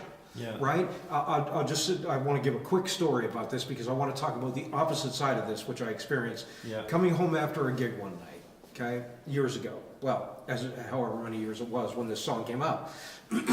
And so I drive up to 7-Eleven or whatever after a gig, and I'm it was probably a good gig, and I probably had a good time, and played some tough stuff.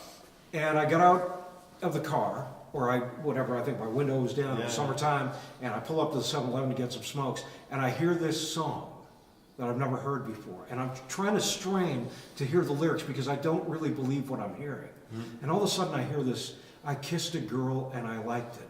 No. Something my friends don't mind it. And I thought, and I wasn't even looking at the car that it was coming from. And I'm like, are you fucking kidding me? Is that what we're talking about? Is that music today?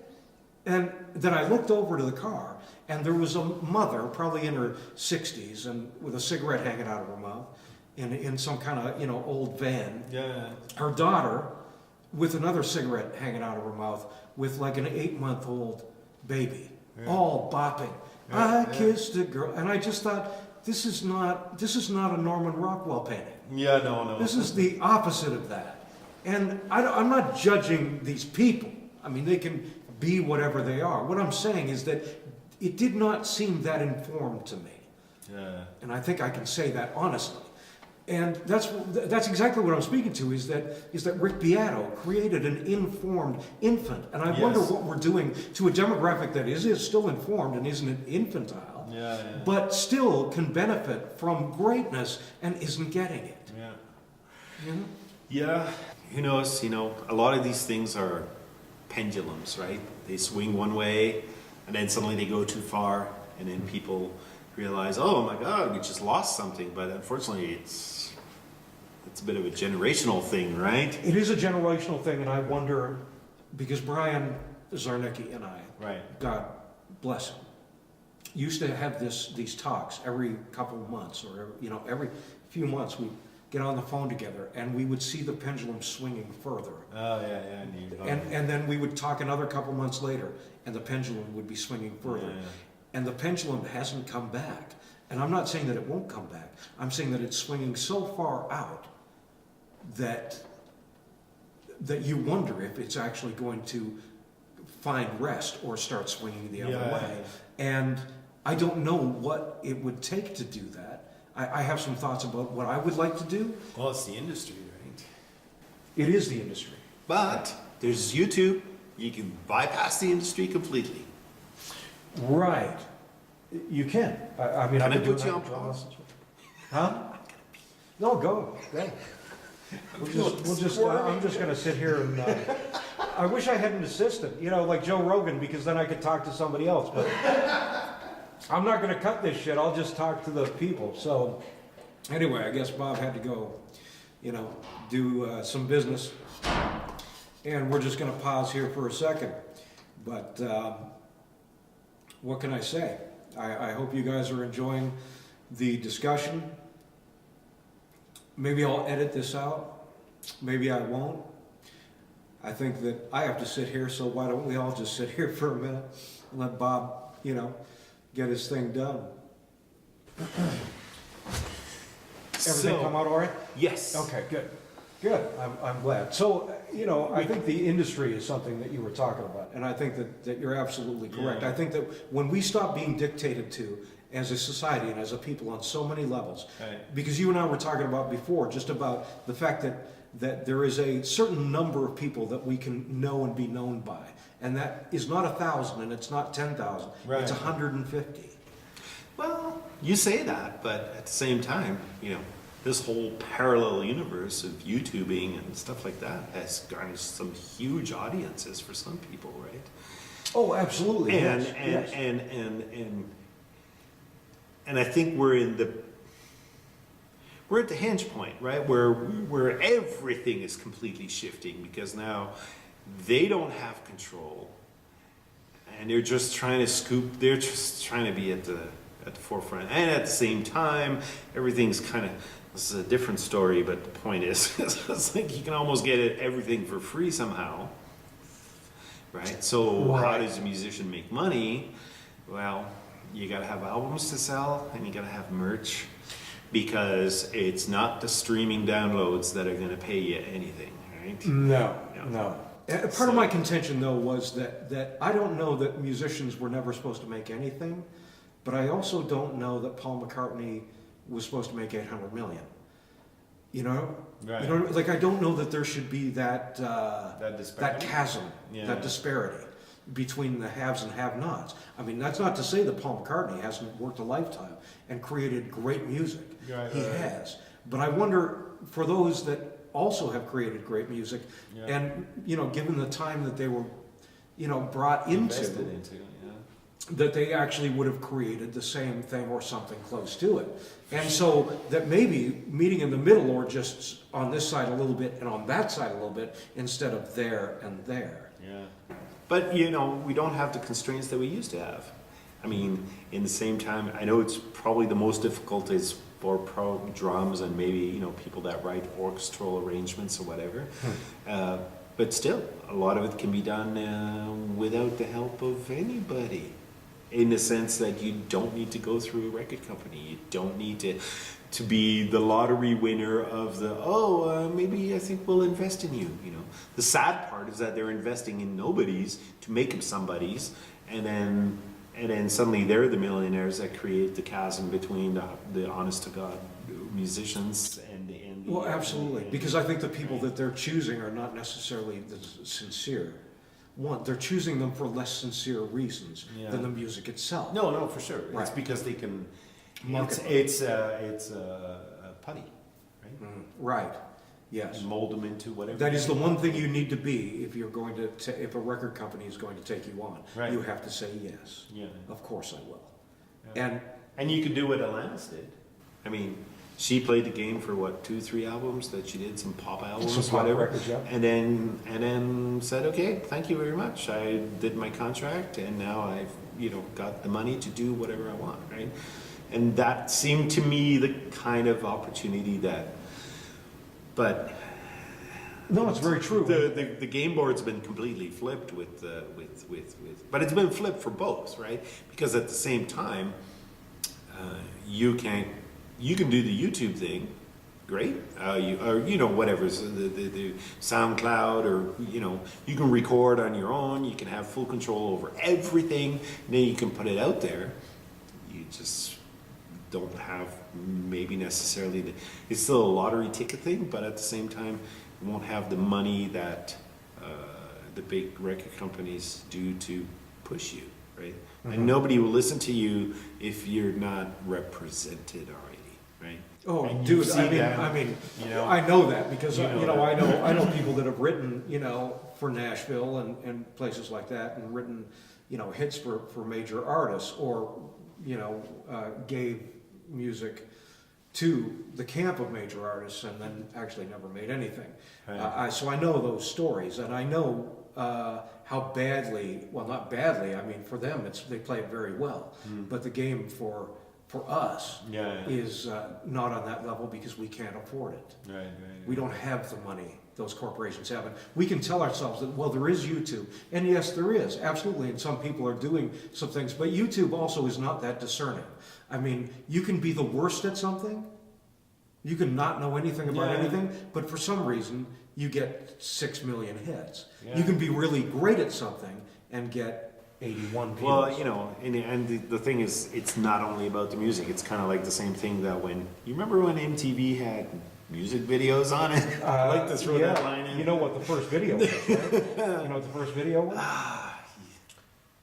Video Killed the Radio Star was the very first video. Okay. On MTV. And That's somewhat hey, prophetic, don't you think? Well, there you go. Yeah. And what did they get out of it? They ended up playing in Yes.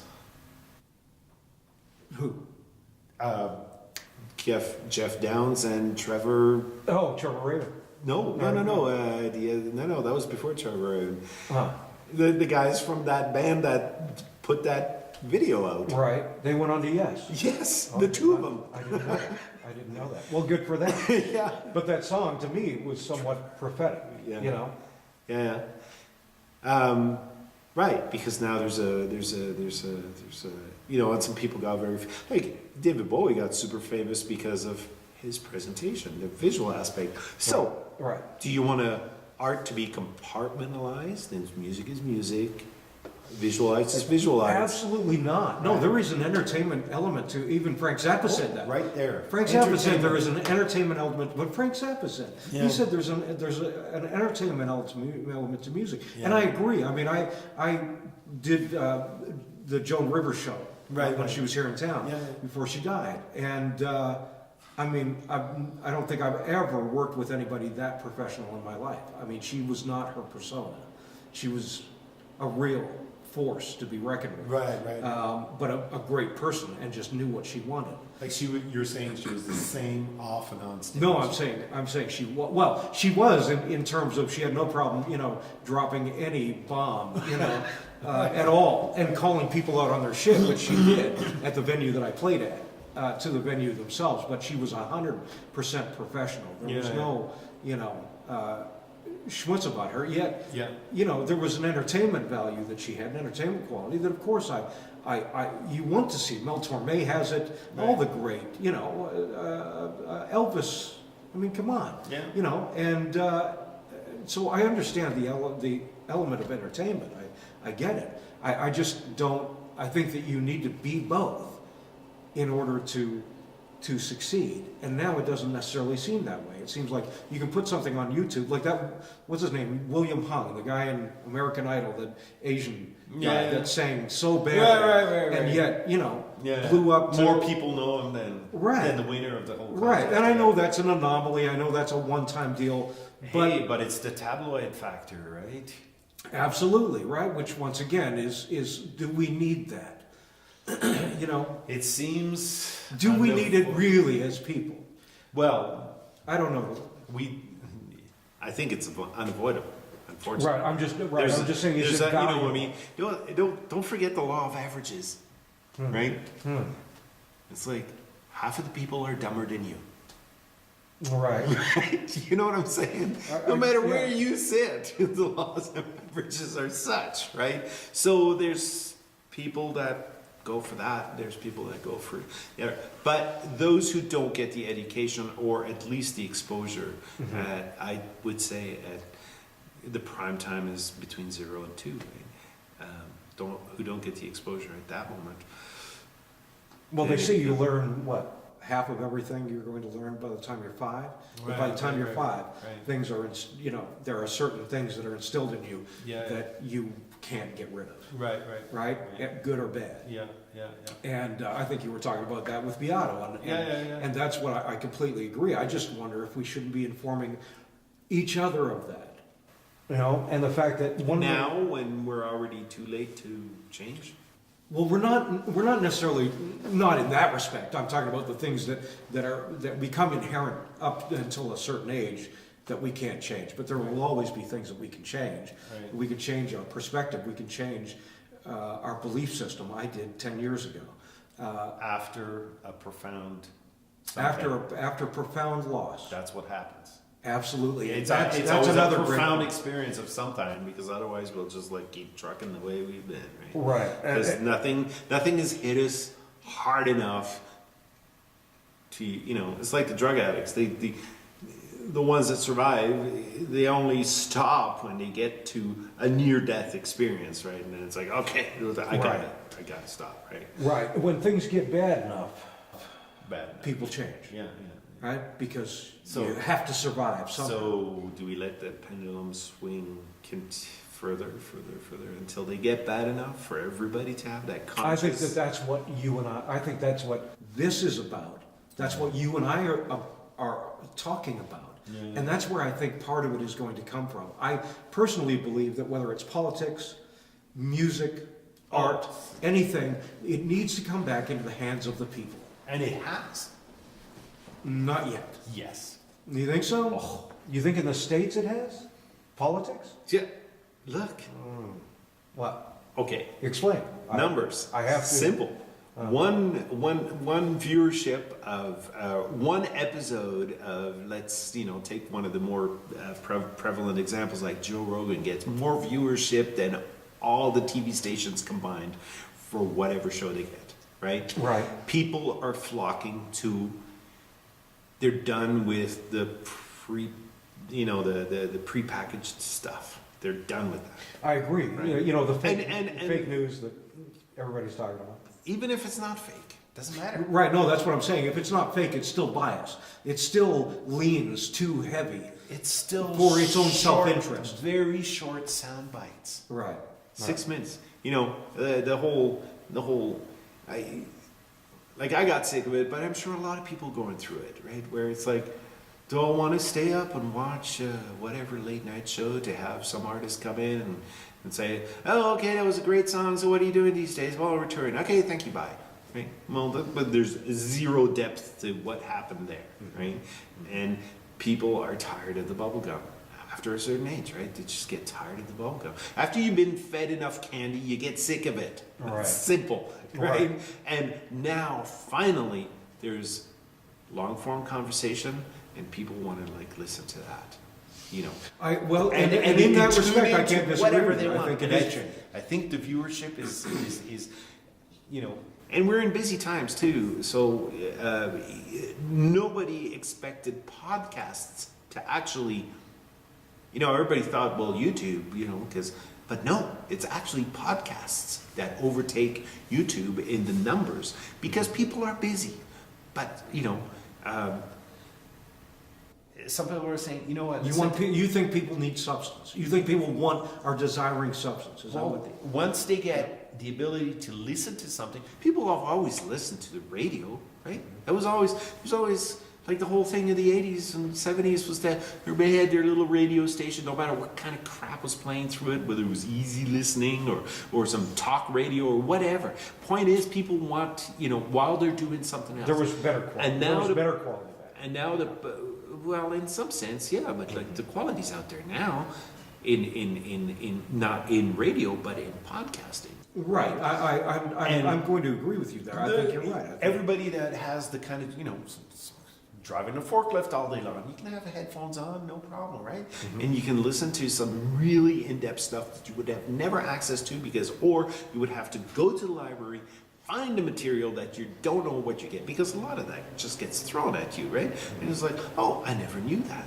But because it played on the podcast, it's like, I'm just going to listen through it. I got nothing better to do. I'm just driving a forklift or driving a truck or driving a whatever. You know what I mean? Right. Jobs that don't involve, where you can still listen to things. Mm-hmm. And people get informed that way. And I think they're like, it's slowly sinking in, right? Mm-hmm. And they enjoy that a lot more than the sound bites that the controlled mainstream media, the format that the TV imposes on them. You got 3 minutes and then we got a commercial and then you got like 3 more minutes and it's got to be just like candy wrap.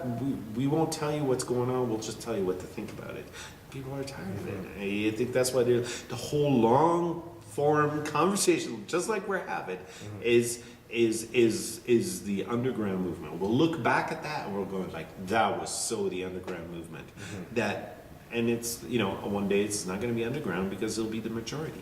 So that's it. Well, I hope it is. I hope that we get smart. I see it. It seems right. It seems, and I can't disagree with you. Yeah. It seems to me that people want to be more informed now than they have in the last 25 years or so. You know. Well, maybe, you know, it's the decay of the quality. That pendulum swung to that far.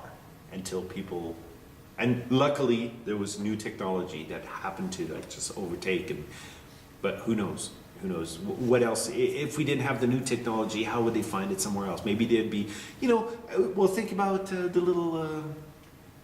little examples of the sidewalk bookstore where you just put a little house with a bunch of books with a bunch of books in it. Yeah, that's that too, right? It caters to the same thing a little bit, right? Where it's so, but now we have podcasting and YouTube and people that have something to say, and it's within reach. Plus the connectivity, like, oh, this guy's talking to you. I found out about so many people just because I listen. Oh, they've got these guests. Oh, well, what's this person's podcast all about? Oh, it's about all this different stuff. Right? I was like, oh, okay, great, I'll listen to that. And oh, they've got another guest about this, and and sometimes it ends up going full circle, right? But whatever. And then here we are. I'm listening to, I'm discovering who Pat Bellevaux is, and Right. and I get to hear a conversation with Angers, which, as much as I know him a little bit personally, like, you know, if I see him on the street, it'll be like, hey, hi, and he'll recognize me, and well, how you doing, and this and that. But that's about as long as it will get, right? Right. And I wouldn't have known about, and I think that's why you're doing such a great thing. It's be, you know. Well, I'm glad, and let me just say that I'm glad that you are getting something out of it. Number Aren't one, you? I'm getting something out of Oh. it because I'm learning more about everybody I talk to. And I think that that is very valuable. Yeah. I think that the more conversation we have, the more dialogue we have, whether I agree with you 100% or you agree with me, Yeah. it was never about that anyway. Conversation was never geared towards that. It was iron sharpens iron. Right? It was, you have a point, I have a point, and that's what I wanted this thing to be. So I'm glad that, number one, you're getting something out of it, and number two, maybe it is the revolution. Maybe this is part You're part of it. that. No, I don't, me, but, you know, just the fact that there is something, maybe there's something Yeah. happening, No, to there me, that is kind of, that's what I want to hear. That's what I want to see. You've seen enough revolutions. Have I? Yeah, well, Like the Spanish Inquisition? No, but Yeah. just take music for example, right? Like every music genre's got about a 6 to 8 year lifespan, and then suddenly people are, all right, what's the new thing? Oh, disco. Oh, that's the greatest. It was like, oh my god. Well, you know what? No. Whatever. What's happened is that it's gotten shorter and shorter. You had classical. I mean, you had whatever Baroque before that. You had Yeah. Gregorian chant, right? Far before Right, that. but our times are accelerating. That's what I'm saying is that so you had that for millennia, right? And then you had classical music for hundreds of years. Where's Feist today, right? Right, and then you have Feist for 2 records and Yeah, and then and a genre that it's Yeah, gone, yeah. right? And well, I don't know. I don't know if it's gone, or if it just now it's like trees on GMOs, where just all these little branches keep growing, but they don't have the strength of a trunk. But the trunk is just the music, right? And Yeah, I guess, because I don't guess, forget, yeah. there's still people that love the punk, right? Because punk brought vinyl pressing back. right. Somebody had to buy them. Well, there was still vinyl when punk came out. Well, yeah, but there was no other format at the time. Then vinyl. Yeah. Right. Yeah. But like we went full circle with DVDs, and now it's streaming, and and vinyl pressings reemergence. But who brought it back? Yeah. Who brought it back? It was punk, because it was like, no, this is like the stuff of the era. This is what we believe in. Was it punk that? Yeah. That the underlying, small stream of demand was there. If a punk band would put out a vinyl, if a punk band put out a CD, they weren't a punk band. You know what I'm saying? I hear you. It was one of those things, right? Yeah. You're just not punk enough. I'm sorry. That's not rebelling against anything. That's being conformist. Right. I need carbon. I need, Vinyl, right? Yeah. But look at the rockabilly movement. We came back around. People still love the classic cars. There's so many classic cars meets and all that. People still delve into that. There will never be 100% electric cars. There'll still be people that want the roar of an engine, of the era, of the this and the that, because there's the movies to test to that. And with the time that goes by, I see how people romanticize how, living in the 16th century in the palaces with the kings and the queens and all that. But it's like, hey, did you ever think about the hygiene at those days? I would never go there. But, they kind of forget about all that. And it's Right. like, and I think in this fast-paced environment, eventually people do want something to ground themselves in that's a little stronger. Right? That's got a little more substance to it, right? You can't stand on quicksand. You need some concrete or some, something a little solid, a little more solid. So yeah, you can eat bubble gum and all that, but at the same time, ultimately, there will be some people will thrive for substance. in whatever format. Well, that's what I'm saying. I mean, maybe, this is the revolution, right? Maybe this is us taking back. I think we need to go further. I think that there is a way to go, right? Because I think that quality and excellence have fallen by the wayside. I think Right. that political interests have gone to serve even more so Right. an elitist group rather than the people, something for the people and by the people no longer exists. We're for us. totally following the fall of the Roman Empire, right? Yes, I do. Right. Mhm. So, it's a necessary part of this cycle.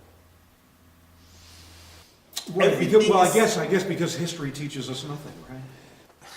Yeah, I hear that part, but I mean, I've come to understand how.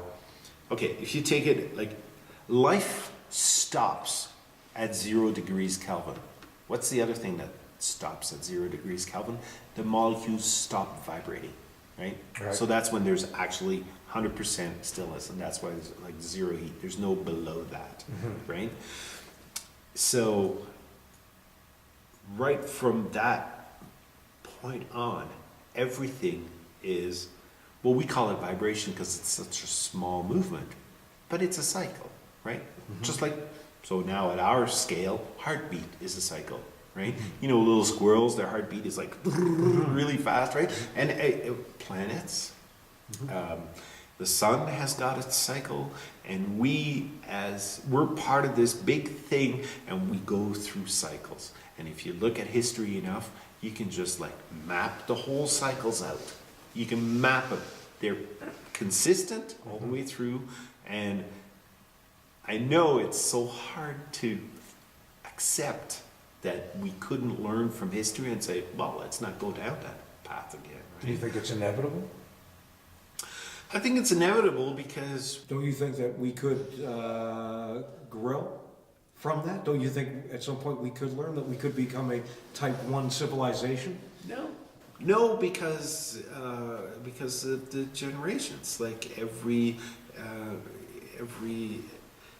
generation goes through its maturity. I guess what I'm saying though is do we as a collective, I understand that we're going to live and die. Right. I understand that planets are going to Right, do right, the right. same and everything else. But don't you think that we as a people can learn to not repeat the same mistakes? Not I understand Yeah, the yeah. cycles that have gone on, but those have been because of our fallibility. Right. Because we haven't learned the lesson. Do you think we could I don't think so. learn how to not repeat bad cycles? Cycles that don't It's because do the best thing for us. like, okay, if we look at it individually, you through your life, me through my life, everybody through their life, we will grow to learn to not repeat the same mistakes to a certain degree, right? And that's why, sometimes life is easier as we go along, because we don't fall into those, we recognize the red flags and all that. So, in that sense, yes, we learn from our mistakes. But when you take a society, like I'm talking about the whole population of the earth, right? Just like our blood cells, it gets rejuvenated all the time, right? Like everybody lives to be like between 60 and 100 years old. And there's always a new generation that goes through the same learning process. Right. And Right. if we were immortal, then people before us would have been immortal, and then they would have carried through the lessons learned of the, right, and then we Right. wouldn't have repeated. Right. But I think, because now when you look at, I mean, take the example how socialism is being so pushed in the US, when back in the 60s, you would be like scared to say anything of that nature because they would associate you with communists. And Well, the Republicans are hanging their hat on the socialism aspect now, right? Saying that that's what Democrats are going for. Democrats just want socialism, and the Republicans are, that's what I think Trump's going to run on in 2020, is the fact that they're Republican or Democrats are going to turn us into a socialist state.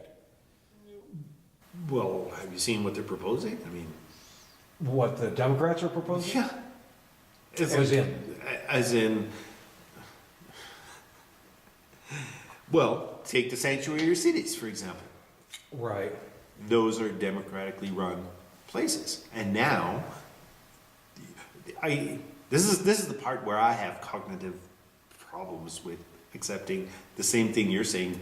Wouldn't we learn from our mistakes? It's like, well, the mistakes are already being made and the consequences are already there. Right. Because now it's become a tent city of just migrants, and definitely not so much migrants, but homeless people, right?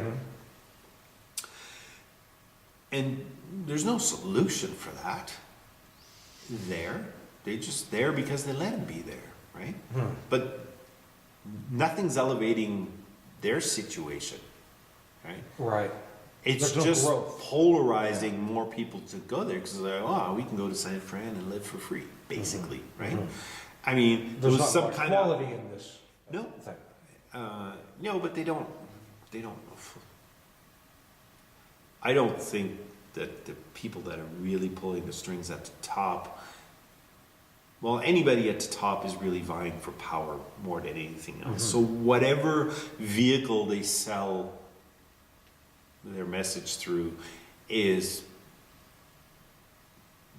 dubious at least. I mean, it's just, well, here's some candy. I can package it in orange packaging or blue packaging or whatever. Yeah. But that's, No, I've heard the sanctuary city, and I never really looked into it. So you're telling me a little bit more than I know. Yeah. However, is it sort of like Escape from New York? Is that what we're looking at? That sort of thing? well, it's If anybody doesn't know the reference, do you understand the reference? no, I don't. Okay, well, the movie with Kurt Russell, where he goes into basically the inner city of New York now is just a sanctuary for the homeless and and the destitute and killers and muggers and, and all, and then so everybody else lives on the outside, right? And he has to go in to rescue the president because his plane has been down, blah blah blah. Okay, right? But okay. basically, that's my point. Yeah. Is it kind of like that? These Well, it's sanctuary not cities. there yet. But that's it has well, the it's like it's birth pangs of that sort of thing. it's like tent city all across, and the real now to give you an example of how bad the situation is, because they created an app for it. As soon as they create an app, that's current stuff. I mean, they wouldn't create an app if nobody needed An one. app for what? Booking yourself To into know where there's feces in the city streets, right? To They're know- homeless. They're homeless. Right. Here we're dealing with the homeless, but they don't, because there's just way too many of them, right? Right. But they've accepted them, and the sanctuary cities are like any illegal immigrants can stay there, right? So I'm not going to vouch for the validity of one thing or another. All I'm saying is that you've created a magnet for more and more people that you just cannot handle. Right. You can't. I mean, it's not like you suddenly have the room and board and the weather's nice, so they can live outside most of the year.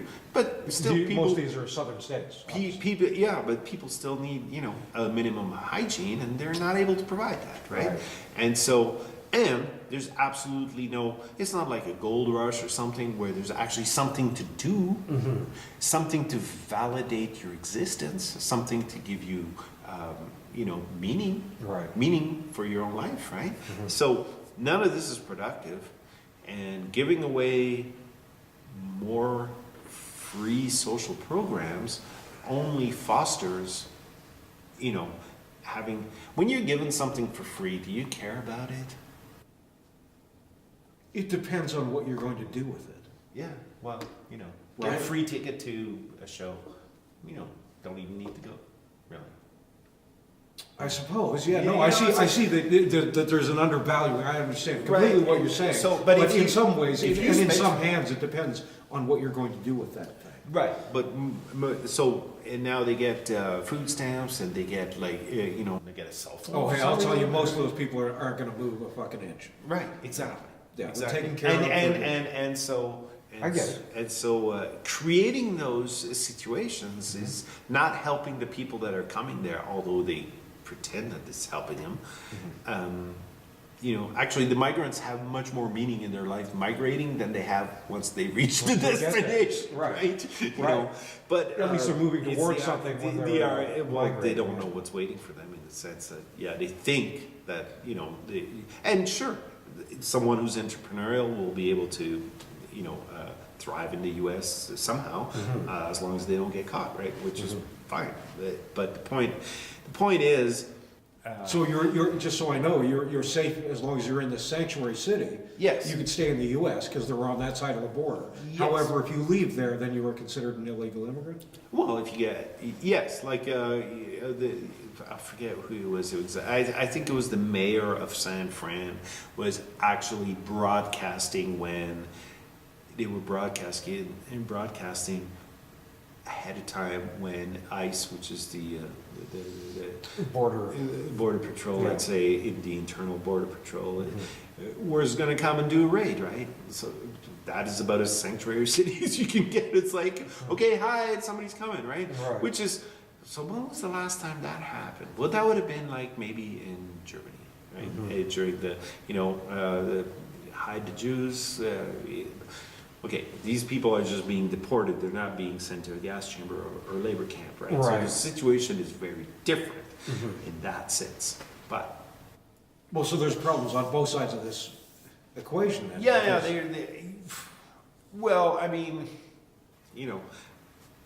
from my perspective, I've crossed the border a few times, and I know you have as well. And whatever happens, you got to respect that Border Patrol is safeguarding their country. Absolutely. Right? Yeah. And there's nothing from the other side of the fence that grants me greater authority to circumvent whatever they've decided.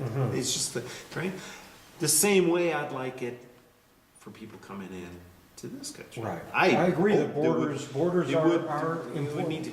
And I guess I'm not talking about that kind of socialism, though. I guess I'm talking about the kind of socialism that just works. I'm not talking about ridiculous things, Okay, so what ridiculous socialism notions. works? Well, I think just the fact, just taking care of people. I think, Yeah, yeah, I think, our healthcare system Yes. is a great Yes. example of what I'm talking about, and the U.S. is certainly suffers from that. all I went to those- the hospital once in the U.S. in the 3 years I was there, and it cost me yeah. $500. And I never went again. It didn't matter what the hell was going on. It didn't matter if I lost a fucking arm or a leg. I'm staying out of the hospital because I just, I can't afford me any of that. Look, socialism pulled us out of poverty, right? Pulled a lot of people out of poverty. The greatest achievements have already been made. It's- Why do we? Why do we have to call anything really? Why do we have to label things? Why can't we just take care of people to the best of our ability and not give them too much, but give them enough if they need it, and if they don't, great. They can. That's the 150 rule. Let me just stop you for a second because there's this great, and I don't know what the tribe is or anything like that. But I was watching. I don't know if it's Joe Rogan or what, but I was watching this thing where this tribe, they just live together as however 100 of them or something like that, right? And there's the rich and the not so rich, and the rich, have they have what they have, and the poor or the not so well off are still doing okay, right? But once a year, they basically strip the rich or the king or whatever of his authority, and half of his money or a quarter of his money or whatever, and for one day he is humiliated, Okay. right, and sort of brought low, and his wealth, a certain amount of it is distributed amongst the rest of them. Right. And their whole premise is that this is going to keep him humble, and it's going to not let him be able to take complete control of something, Yes. which is what the humiliation is about, Yeah. and the taking of of his wealth, Yeah. right? Not his whole wealth, but just enough to be able to supplant that to the less fortunate Yeah. in the tribe. Yeah. And this guy still maintains, the top position. Yeah. So he doesn't, there's no non-incentive to not get there. You want to get there because you'll still have more and a lot more. And I don't know, to me, that's what I'm talking about. Yeah. I'm talking about just this fairness where things can be distributed fairly and those who don't have incentive to work hard, Yeah. right? But they have help if they need it. Right. Like sincere help, Yeah. real help that matters. Yeah. Now, I don't know that there's anything wrong with that. We don't need No. to label it anything. But I mean, okay, here we are in Calgary. I mean, look how the homeless are taken care of. We've got I've witnessed the last 10 years, they've built a brand new drop-in center and all that just to be able to house all those people, right? But do we want to say... there's flaws in that, And there's too. flaws, but I mean, that's way more than just what's going on in San Fran right now, basically. You know what I mean?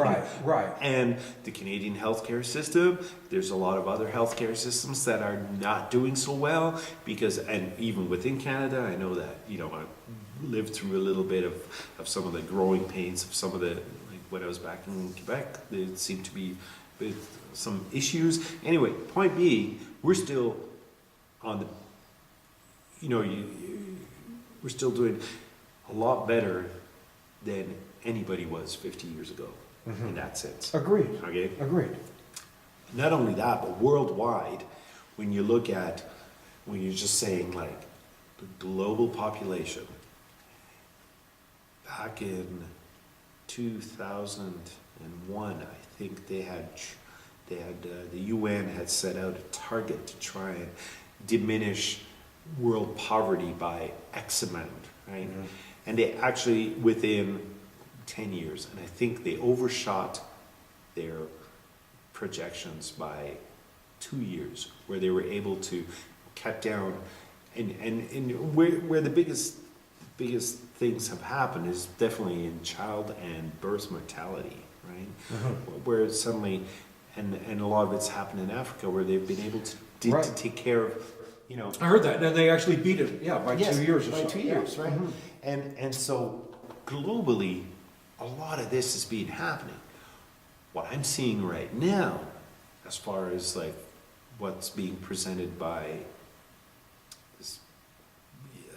what's being presented to cater to the younger generations that haven't gone through, like our parents went through the war, they knew how to save, you know what I mean, stuff like that, or their parents did, and legacy came from that, and we're not really. I know some people in Alberta are kind of wasteful when the money flows, but whatever. Point is, as generations go by, those lessons no longer exist. And now it feels like we're getting a generation of entitled people. Right, where well, that's because we haven't had to, once again, I mean. Confront. Right, struggle is part of what we need. And so to buy those voters, they try to, whatever, what's the candy that they want? Well, they want more free stuff, right? And then the other thing that really scares me is this idea of basic universal income, which I understand the concept, but like, holy crap, if all these people that were complaining, marching, protesting, blah, blah, blah, were actually busy working, having a meaningful life, we wouldn't have that much complaining and all that. You know what I mean? There'd be a lot of people that would be just like, hey, I have a job, I'm good, right? Well, we also need to create as many jobs as there are people, number one. Number two, some people, That's a tough depending one. on where they are on the, in their walk in life, meaning that they're not incarcerated or they're not suffering being in society because they were incarcerated, those kind of people that can't get jobs. What do you do with those people? That to me, our justice system and, our There's little penitentiary efforts system. being made, meaning, there's... Not enough. You always Think hear about about the pilot projects that turned out some great statistics. Right. And then you wonder why those pilot projects that yielded the good results didn't get implemented all across the board. No, but you think about it. You think about it when somebody, and I was talking to somebody else about this not too long ago. Somebody gets out of jail, right? And depending on what their crime was or the sort of what it was based under, there's two sort of different things. One is takes 5 years to nullify, and the other one takes 10. So let's say it's a guy with 10, and it's not, maybe it was I don't know, like something violent but not too violent, right? But this guy has already shown a propensity for that type of behavior. Now he gets out of jail and he moves in next to you. He can't work, nobody will get him a job. He can't go to welfare, Right. they won't give it to him. No. The guy has nothing. He's already proven what he will do in desperate times, and now He's got all this time in the world to and just- sure to sit around and to plot your demise because you live right next door. Well, not to plot Oh, my well, demise, no, but but you know just what to I'm spiral saying. downwards, yes. To spiral downwards and to do some harm somewhere else, some potential harm, Yeah. right? That to me is a big problem. That's something we have to look at. And yet Because some of the we want to solution- save a corporation's ass from being sued because they don't want to hire this guy because he's already shown the potential. Yet we'll let him, he's already shown that in desperate times, he will use desperate measures, and now we're going to make him infinitely more desperate. I think we need to be looking at that. Yeah, no, for sure, for sure. And again, it's well, that's a very specific example, but I'm sure that if we do some research, we could find, some programs that have been tested in some incarceration systems that have yielded some really great results for people that have come out, even if they actually come out with some kind of. I mean, why can't they go into the army or something like that? And I was listening to somebody else who was saying, and I'm starting to think like this whole mandatory military, it doesn't necessarily need to be military, but it can be like some kind of community service or the things that that the government has, I'm not going to say control, but has hands in, right? Where it's Peace Corps.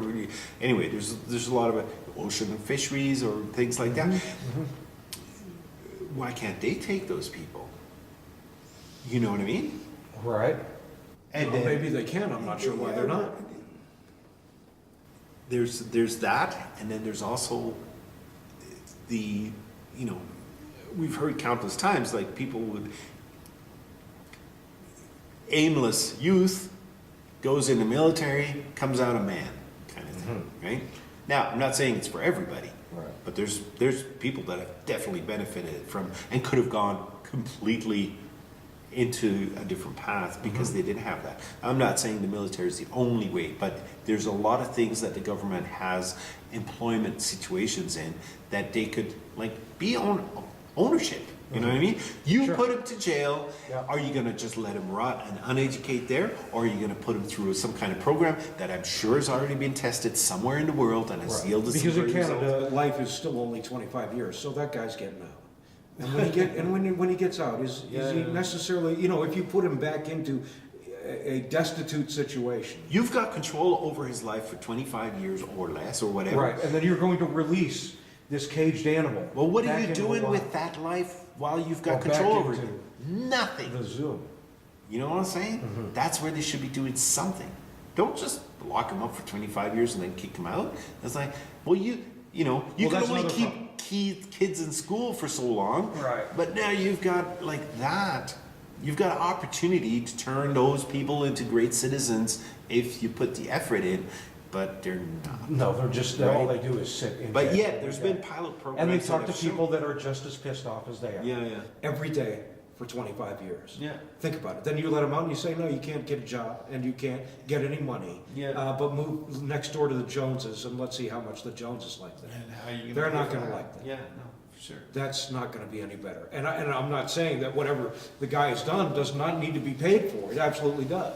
If you did the crime, you do the time. That's the And way so, it is. how many other examples of situations like that do you understand, or do you concede that the solutions are not that hard?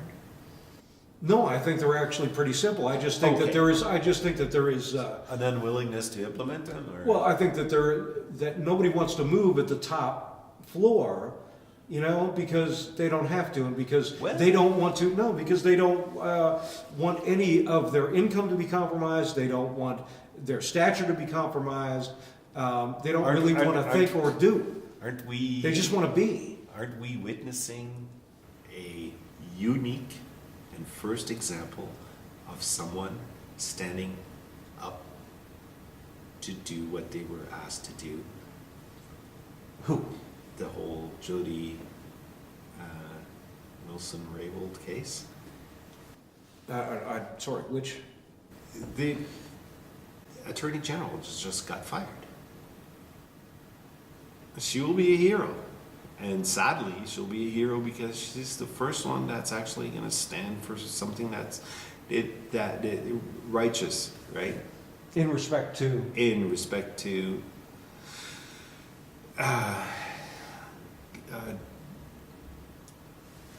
doing her job, standing for justice, and not being influenced by, let's say, the usual meddlings and just going with whatever direction is being given to you, Sure. regardless of what Sure. your job is. She's obviously standing up for something. Yes. Yeah. And that's Yes. a good thing. That's, well, it's a yes, don't you think? Absolutely. Yeah, okay. I think that's what we're trying to do. That's Yes. what people, on this planet, I think, are starting to get frustrated about. Right. And some people are taking action. But And we yet- own the power now, I think, right? And yet, well, some people still aren't stepping up to that occasion. well, in certain And ways. we don't have the power yet. No, we don't. Oh, No, we don't. No, we don't.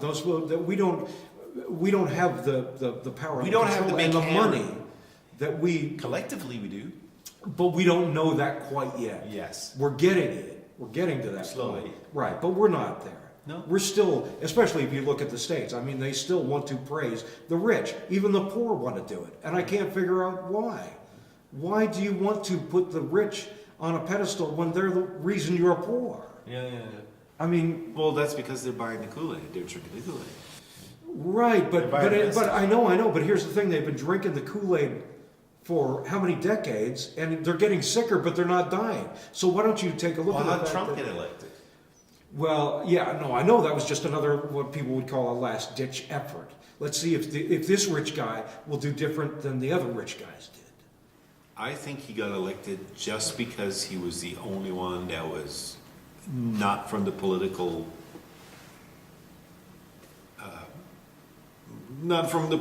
lineage at all. Yeah, I know, and a lot of blue-collar Americans have said that. They said we voted for Trump because we thought that he served our best interests better than any Democrat did. And now, Republican. or Republican, Or sure. But now we Republican. realize that that's not the case. Well, I'm not trying to take a stand here on one side or another, but if there's more people working, that's a better situation than when they started. And there are more people working. There are absolutely more people working. I mean, and that's not to say that Trump hasn't, I'm not going to, I mean, you would hope that somebody that got into office would do something right. I mean, I think that he's done a good thing. I don't know. It's like Well, lately, no, but, I don't think it seemed no, but come possible. on, but come on. Everybody's had their victories, even Even the worst of them. Well, Obama had his, and I don't know, Bush was a train wreck. But anyway, I think that for me, there's something to be said for the institution itself of the presidency. Yeah. And that needs to be respected. And that, if people can run around being a douchebag and doing a little bit of good, Yeah. but morally corrupt and corrupting. And that's the biggest hang-up, is the fact that he's not presidential at all, right? It's not that he's not president. Well, He's yeah, not even, he's I know, not I know even people want to say that he's not. honorable, or, he's not a role model. But he's the president of the United States. Shouldn't the president above anybody be a fucking role model? I mean, come on, shouldn't they represent something good for the people, not, I mean, I get it. Almost every president has probably slept with a hooker or had a mistress or something like that. I get it. But the fact that that Trump, in my estimation, I mean, is narcissistically running amok. Don't forget, you can't, and it's the same in music, by the way. You can't be just a level-headed, all well-rounded person and at the same time go through the effort of reaching that position. Because to you, if you're a well-rounded person, that's not who wants that position to begin with?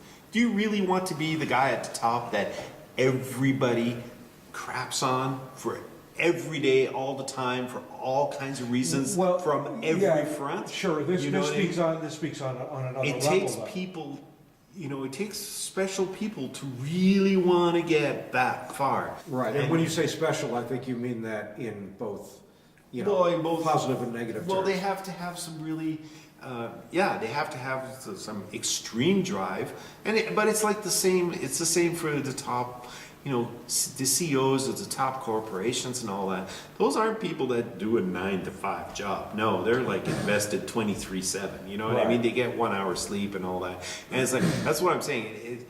But at least those people are, in a sense, they're like, okay, I can make this grow, and then I can be well off, and maybe. I mean, I can't even see myself thinking that I will demand that of my body and soul till I die to dedicate it. But that's the people that end up there, right? Because you're in a competitive market, right? So if you're driven by one single thing, then that's what's gonna. We're diverse, or at least I am diverse. I like many different experiences, so I can't just focus on one single thing till the day I die, right?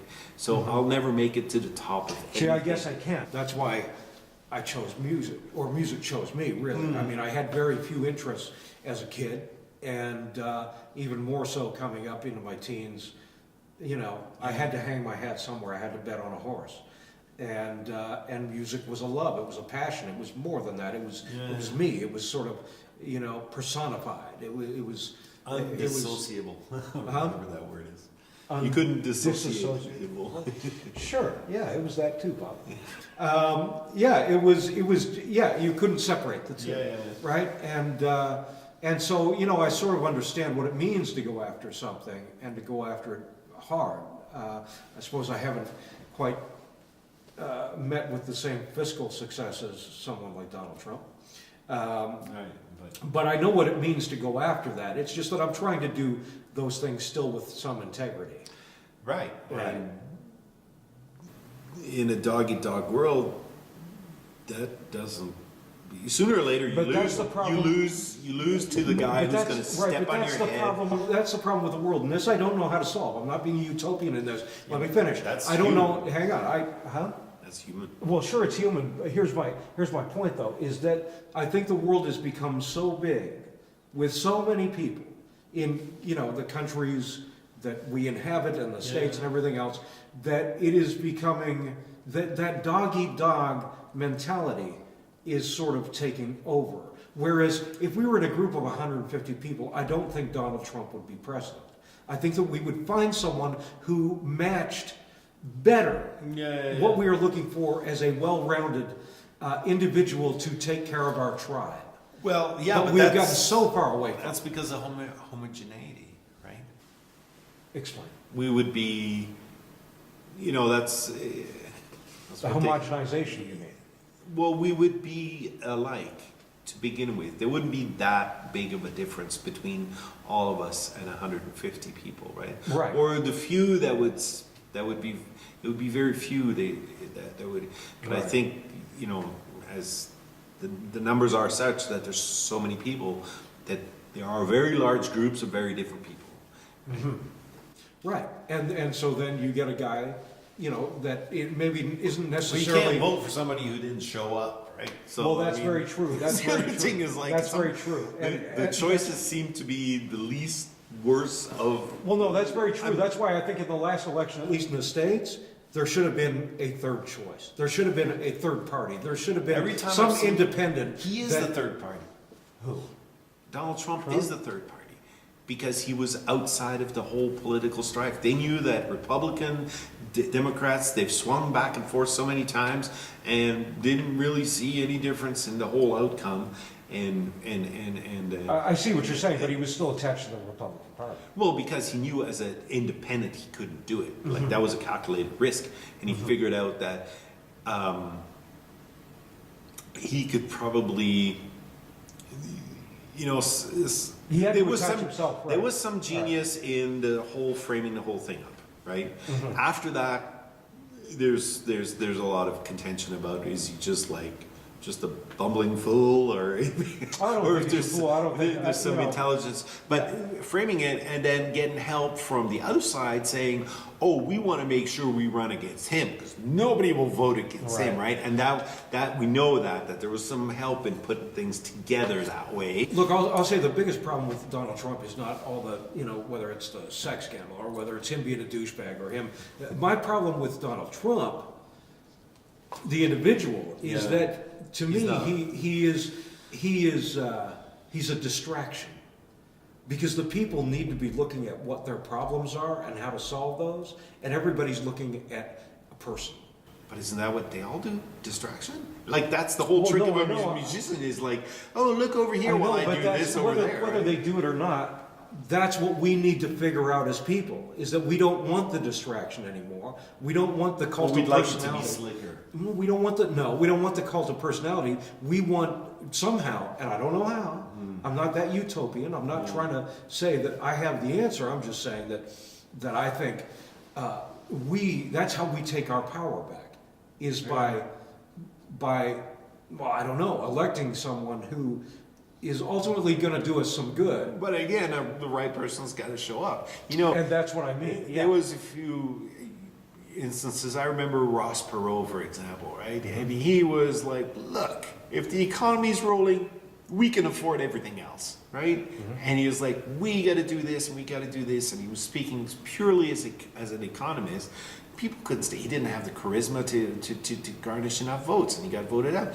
Last time there was, Ron Paul, who again was coming in from some very outside ideas, and people weren't quite ready for it. I think needs to be a bit more of a hard realization of how things can go wrong, because unfortunately they kind of forgot about history, and other people make sure to cover it up so that it was like, oh, this was not the right way to do it, we're going to do it the right way, and invariably it turns out to be the same way. Because if you look at history long enough, you realize that everything gets repeated and tried over again, and sometimes we don't even have to go far, because we can see how the whole Ontario electrical green thing turned out to be a huge disaster, with people like deciding whether they buy food or whether they pay their electric bill, and two provinces further down or here or wherever, they're trying to say, oh, we should follow that model, and it's like, it's a disaster right now, we're in the same timeline, come on, hello, you know. So we're bound to make mistakes collectively, and it just depends on who's selling the Kool-Aid and what's in it, you know what I mean? Let me say this. But we've got the option to get informed from the outside. Sure. And that's the beauty of it. Let me say this. Yes. If you were afraid that you would come here and have nothing to say, We've been running you like shouldn't be 2 scared hours. anymore. Never be afraid of that, my friend. Ladies and gentlemen, Southpaw Bawb. What does one say? Gavin. The guy knows a lot. Even I got a little bit informed, and you know, it's hard for me to give any quarter to Donald Trump, and he got me thinking a little bit. So I hope you guys tune in next week. Bob, thank you, buddy. Pleasure. All right, we'll see you guys next week. All right. There you go. How's that? I had to stop it. I'm getting so fucking tired. I'm like, Jesus. Like, let me say this. Yes. If you were afraid that you would come here and have nothing to say, We've been running you like shouldn't be 2 scared hours. anymore. Never be afraid of that, my friend. Ladies and gentlemen, Southpaw Bawb. What does one say? Gavin. The guy knows a lot. Even I got a little bit informed, and you know, it's hard for me to give any quarter to Donald Trump, and he got me thinking a little bit. So I hope you guys tune in next week. Bob, thank you, buddy. Pleasure. All right, we'll see you guys next week. All right.